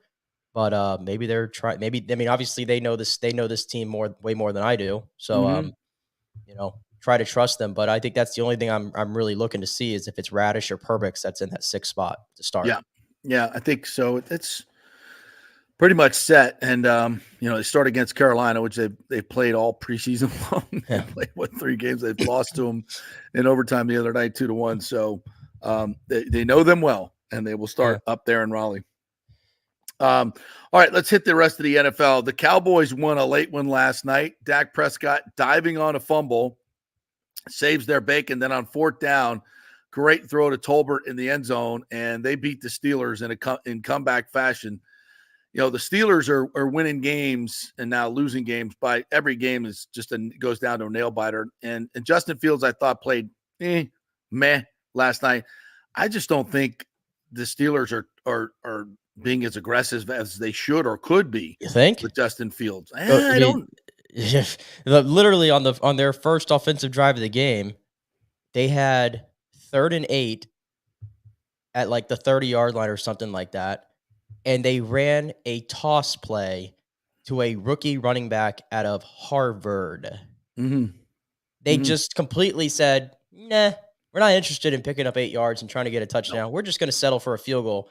And when you look at the final score of the game, it's decisions like that when you're not aggressive that come back to bite you. But guess what? That's the Steelers' MO.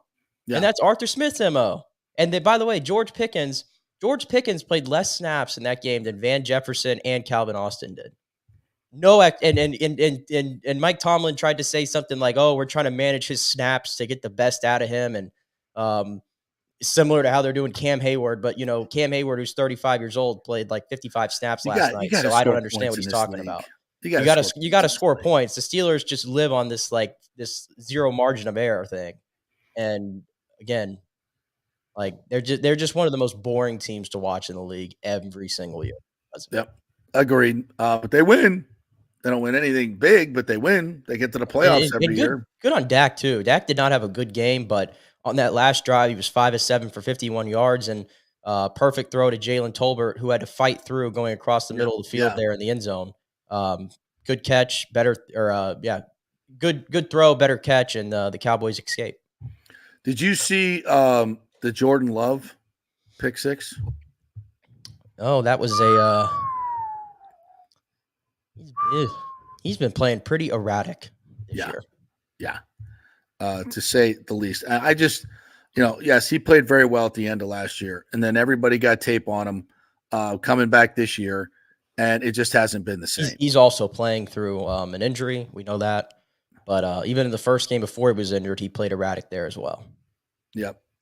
Here's another story that just dropped. This is very interesting for the Patriots, who are again one of the most dreadfully boring teams I've ever seen. Jabril Peppers, their defensive captain last night, or Saturday morning. He didn't play in the game. Yeah, so Saturday morning or late Saturday, or was it Saturday morning? Yeah. Okay. Assault charges, cocaine possession, strangled some dude allegedly. What the hell's going on there? I don't know. And they go out and lose to the Dolphins in a dreadful football game. But I took the under in that one. It was part of my 3-game parlay that I won. This is so funny. I'm playing a 3-game parlay, so I got the Vikings to cover, and then I had the Dolphins Patriots under 36.5 in a dreadful game. Thank you for just being awful offensively, both of you. So then I got the Ravens, right? And they're down 10 in the fourth quarter. They come back and they get a late field goal, 59-yard field goal, I think, from Tucker to send it into overtime. They win the toss. They're driving it down, and freaking Lamar fumbles the football. So now they get the ball, drive it down, and basically, the announcer jinx right there. The kicker, who's the kicker? And this, for who? Anyway, the Ravens won last night. Tucker. Yeah. No, the kicker on the other side. God. McPherson. Yeah, McPherson. And hasn't missed a clutch kick in like 5 years. And wasn't his fault. The holder drops the ball, misses the kick. Ravens get it back. Henry rips off a 50-yard run. And they kick a short field goal, and I win. And I was just like, I never get a break in any of these games. I always lose my parlay by one.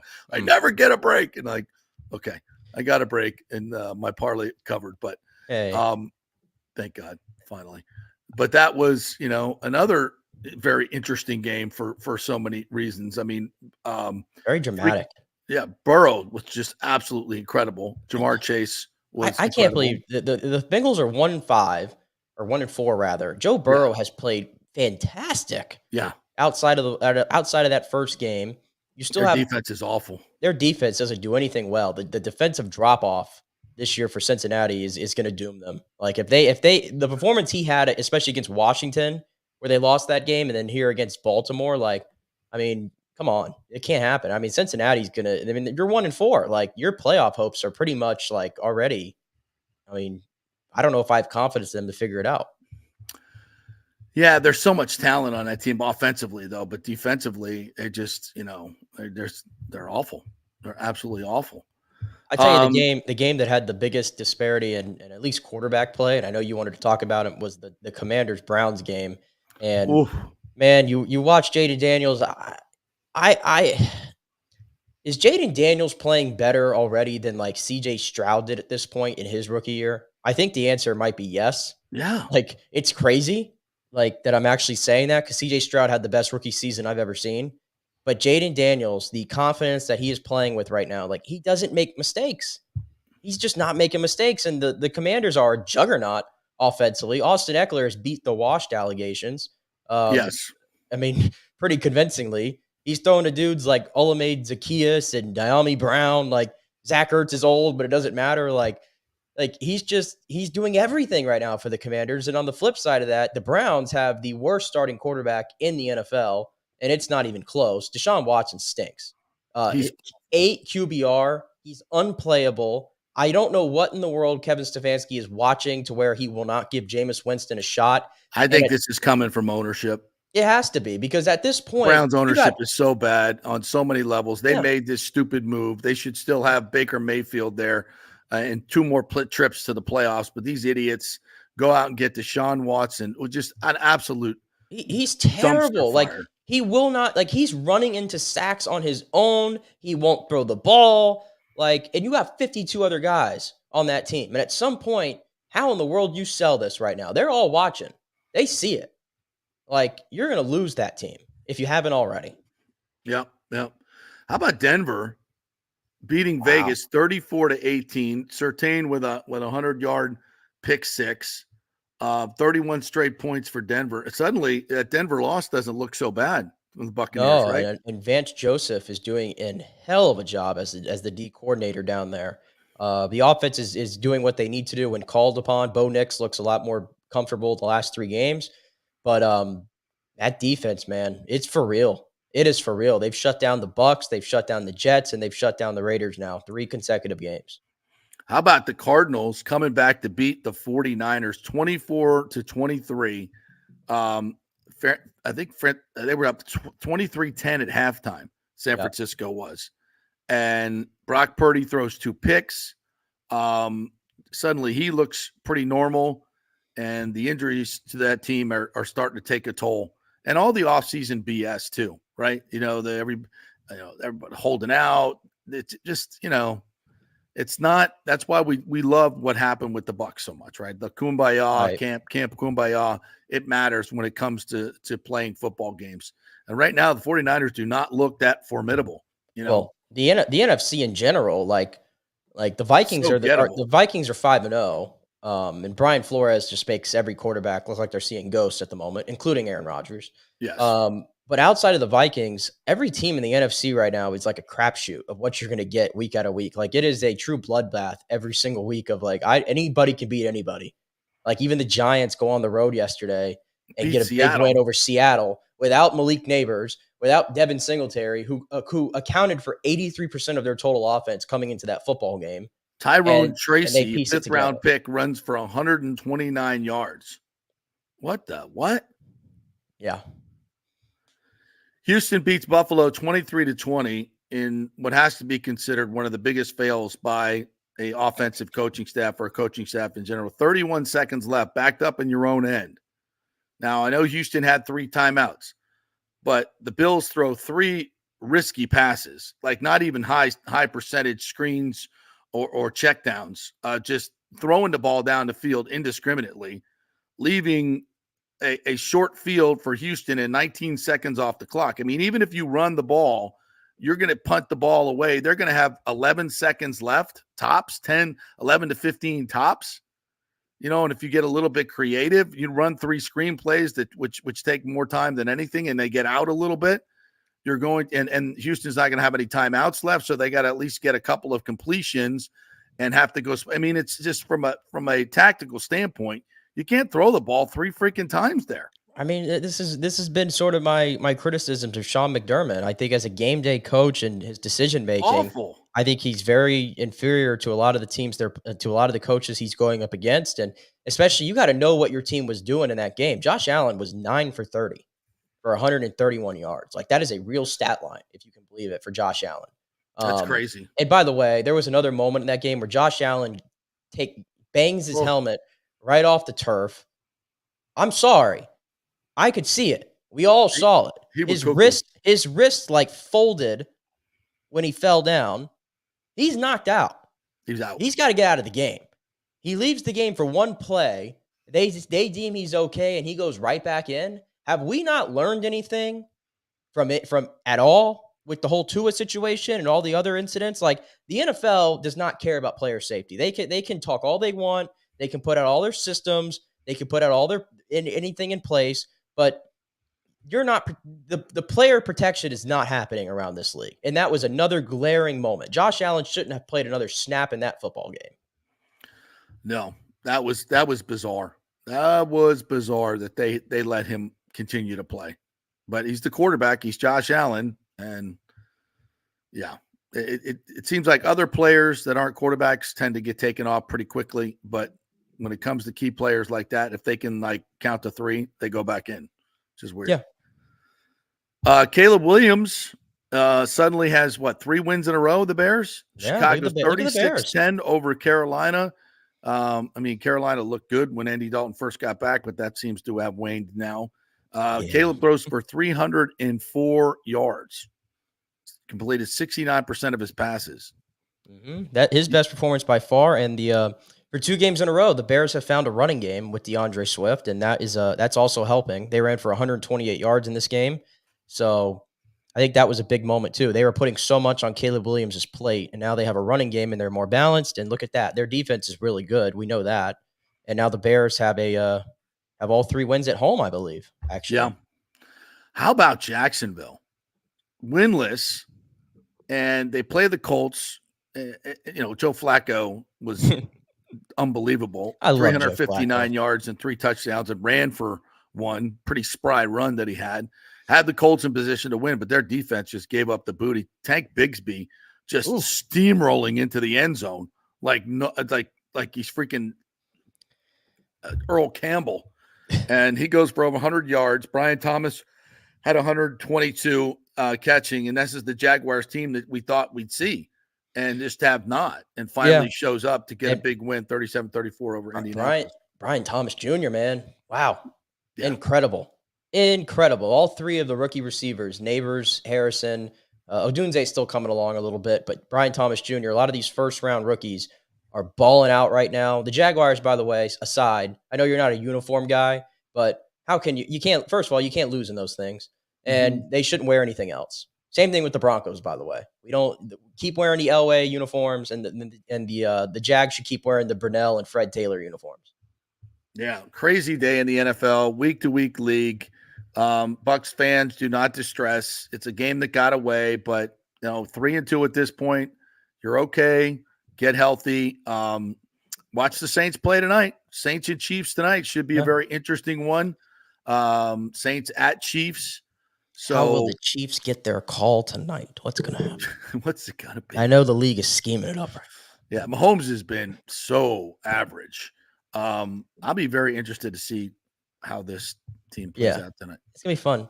By the way, I didn't give you my on-site report for the we get a lot of college football, but I was at the Florida UCF game on Saturday, and let me just say before the game, the Swamp is a beautiful, beautiful place to take in a football game.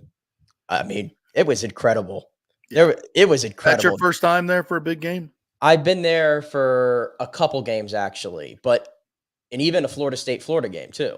But this was honestly the most rabid I've seen the crowd in my time watching them there. Like 93,000 people. It sounded really loud. It was so incredibly loud. Like when Florida came out of the tunnel, like I've been to so many sporting events. It's never been that loud in my life. I had chills all over me. Like I was like, I didn't know, I couldn't move. Like I was just taking it all in. And then the Tom Petty thing they do there in between the third and fourth quarter it's a special thing. My takeaway was, how in the world is Florida ever down as a program, given how amazing it is at that stadium? I don't know. But guess what? On that night for 60 minutes, well, not really 60 minutes, because Billy Napier did his best to take his foot off the pedal on offense in the second half. But in the first half, Florida looked like a top 10 team in the nation. They did. And sorry, Florida fans, it ain't you. It's me. It's UCF. UCF made you look like a top 10 team in the nation. UCF stinks. They stink. And as much problems as you have with DJ Uiagalelei, KJ Jefferson is awful. He is awful. It's almost like watching DJU to an extent with how slow and lumbering he is. Can't make a decision. His release is just awful. He can't throw. I can't believe this guy led the SEC in passing a couple years ago. I can't figure it out how that happened, because he is just a zero at the position. UCF had 6 points up until the last 8 minutes of the game. They don't play fast anymore. They allowed Florida was confused so many times on defense trying to get lined up, and UCF was just like, "Yeah, go ahead. Y'all get lined up. Y'all get lined up. We'll wait. We're not in any sense of urgency at all. We have to wait to see what defense you're in. At some point, just run the play. Just run the play. Yeah. Everything that UCF used to have as an identity with how fast they used to play, and they even had that marketing campaign of UCF fast. Yeah, no. They play incredibly slow. Their quarterback plays slow. Defense can't stop anybody. The Gus bus is the Gus bus. Not a fan. It's Willie Taggart running the bus now. It's somebody else is running the bus, but I don't know. But yeah, a good win for Florida. You saved Napier's job. I don't think it really means anything in the grand scheme of things. They played well against a horrible UCF team at home. So, and now they have the next 5 of their next 6 games are against top 13 teams. 5 of the top 13 teams you're going to play in the next 6 weeks. But hey, Graham Mertz has only had 5 incompletions in his last 2 games. So if you're looking for good. Continued positives, and when Lagway got in there too, he threw a nice touchdown pass early. So quarterback system's working out well. How about the Padres beat the Dodgers last night 10-2 to even up their series? And Jurickson Profar went into the low wall in left field and made an incredible catch, stealing a home run, started riling up the fans over there. And what do you know? Next thing we know, we got garbage being thrown, like real fans out in California. I was actually shocked that they cared that much to get upset. But this Padres-Dodgers series is fun. Oh, we always knew they that. don't like each other. They don't like each other, although the fans need to get a grip. I mean, we can't be throwing baseballs onto the field at guys. And I mean, it's just that we had at one point, there was 30 security guards and police officers just standing on the field. Fernando Tatis Jr. with a couple of home runs.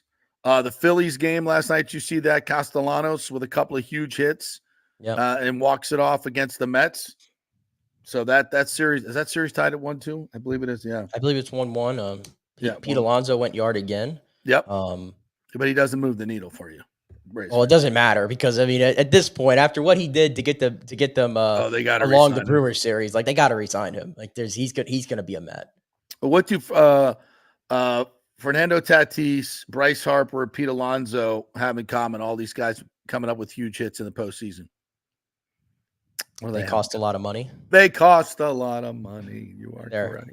They're all rare talents. Yes, which means they will never be in a Rays uniform with this current ownership group. So just as an aside for you Rays fans, what do we do? How do we make a run in the playoffs? Spend some effing money, as Mr. Smoltz said last week. And the pop culture moment of the weekend was what? The video of Baker Mayfield and Hulk Hogan escorting Morgan Wallen to the stage in a John Lynch 47 Bucks jersey to thrill the 75,000 people that were at Raymond James Stadium for his makeup concert, which was amazing. Kind of wish he wore a different jersey, but we'll take it. What different than a Lynch jersey? You want to see? Why didn't he wear a Baker jersey? Is what you're saying? I don't know. I feel like John. I love John Lynch. Don't get me wrong, but we got a lot of Bucks that were, I think, more important to the Bucks than him and actually played their entire career here and are still associated with the franchise. I don't know. I'm nitpicking. Yes, you are. Is there? I wonder if there's was that his favorite player growing up? It had to have been. That's all. But yeah, it was a cool little moment. Baker, I don't know what Baker was wearing, but big old hat. That was big old hat. I have no idea what Baker Mayfield was wearing. That moment would have hit though a lot harder if the Bucks would have won the day before. Just saying, it would have much better, but they didn't. So it was fun to see. All right, well, listen, guys, batten down the hatches. As far as we know, we're going to do shows all week long as we have power here at my home location, which is over a little bit more towards Orlando now. So we'll be a little bit away from the store, but that eye of the storm's coming right over us too. So it's going to be, it's going to be tough for everybody, but we're going to try to give you a distraction and keep things up to date all week long with shows. So we'll do our best.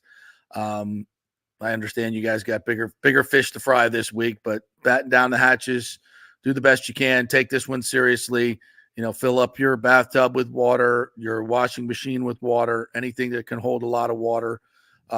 Garbage cans, line them, clean them out and line them as best you can. You can use that for toilet water to put into your toilets to flush when I know Fort Myers has already shut off their sewer system. A lot of this is going to happen. So just be prepared for this one. I went out and got an inverter for our car where we can turn, the car into a generator basically and run some stuff. So you might think of that as well. Fill your tanks up with gas as best you can. And get stuff for yourself, folks, but don't be hoarders. Don't, think of other people as well. You probably need at least a week, maybe 2 at the most, before they're going to be able to restore power and everything if it's that bad. So just do your best. And remember in the aftermath to help out your neighbors as best you can, because that's what we're going to need to do. So be safe out there. Be smart. If you're in an evacuation area, leave on this one. You need to leave on this one. This one's going to be bad. So do your best and help each other out. All right. Thank you, Nick. Great job to you. Thanks to Pat Burnham for joining us. As I said, we'll be back tomorrow, hopefully with more fun and frivolity. See you then.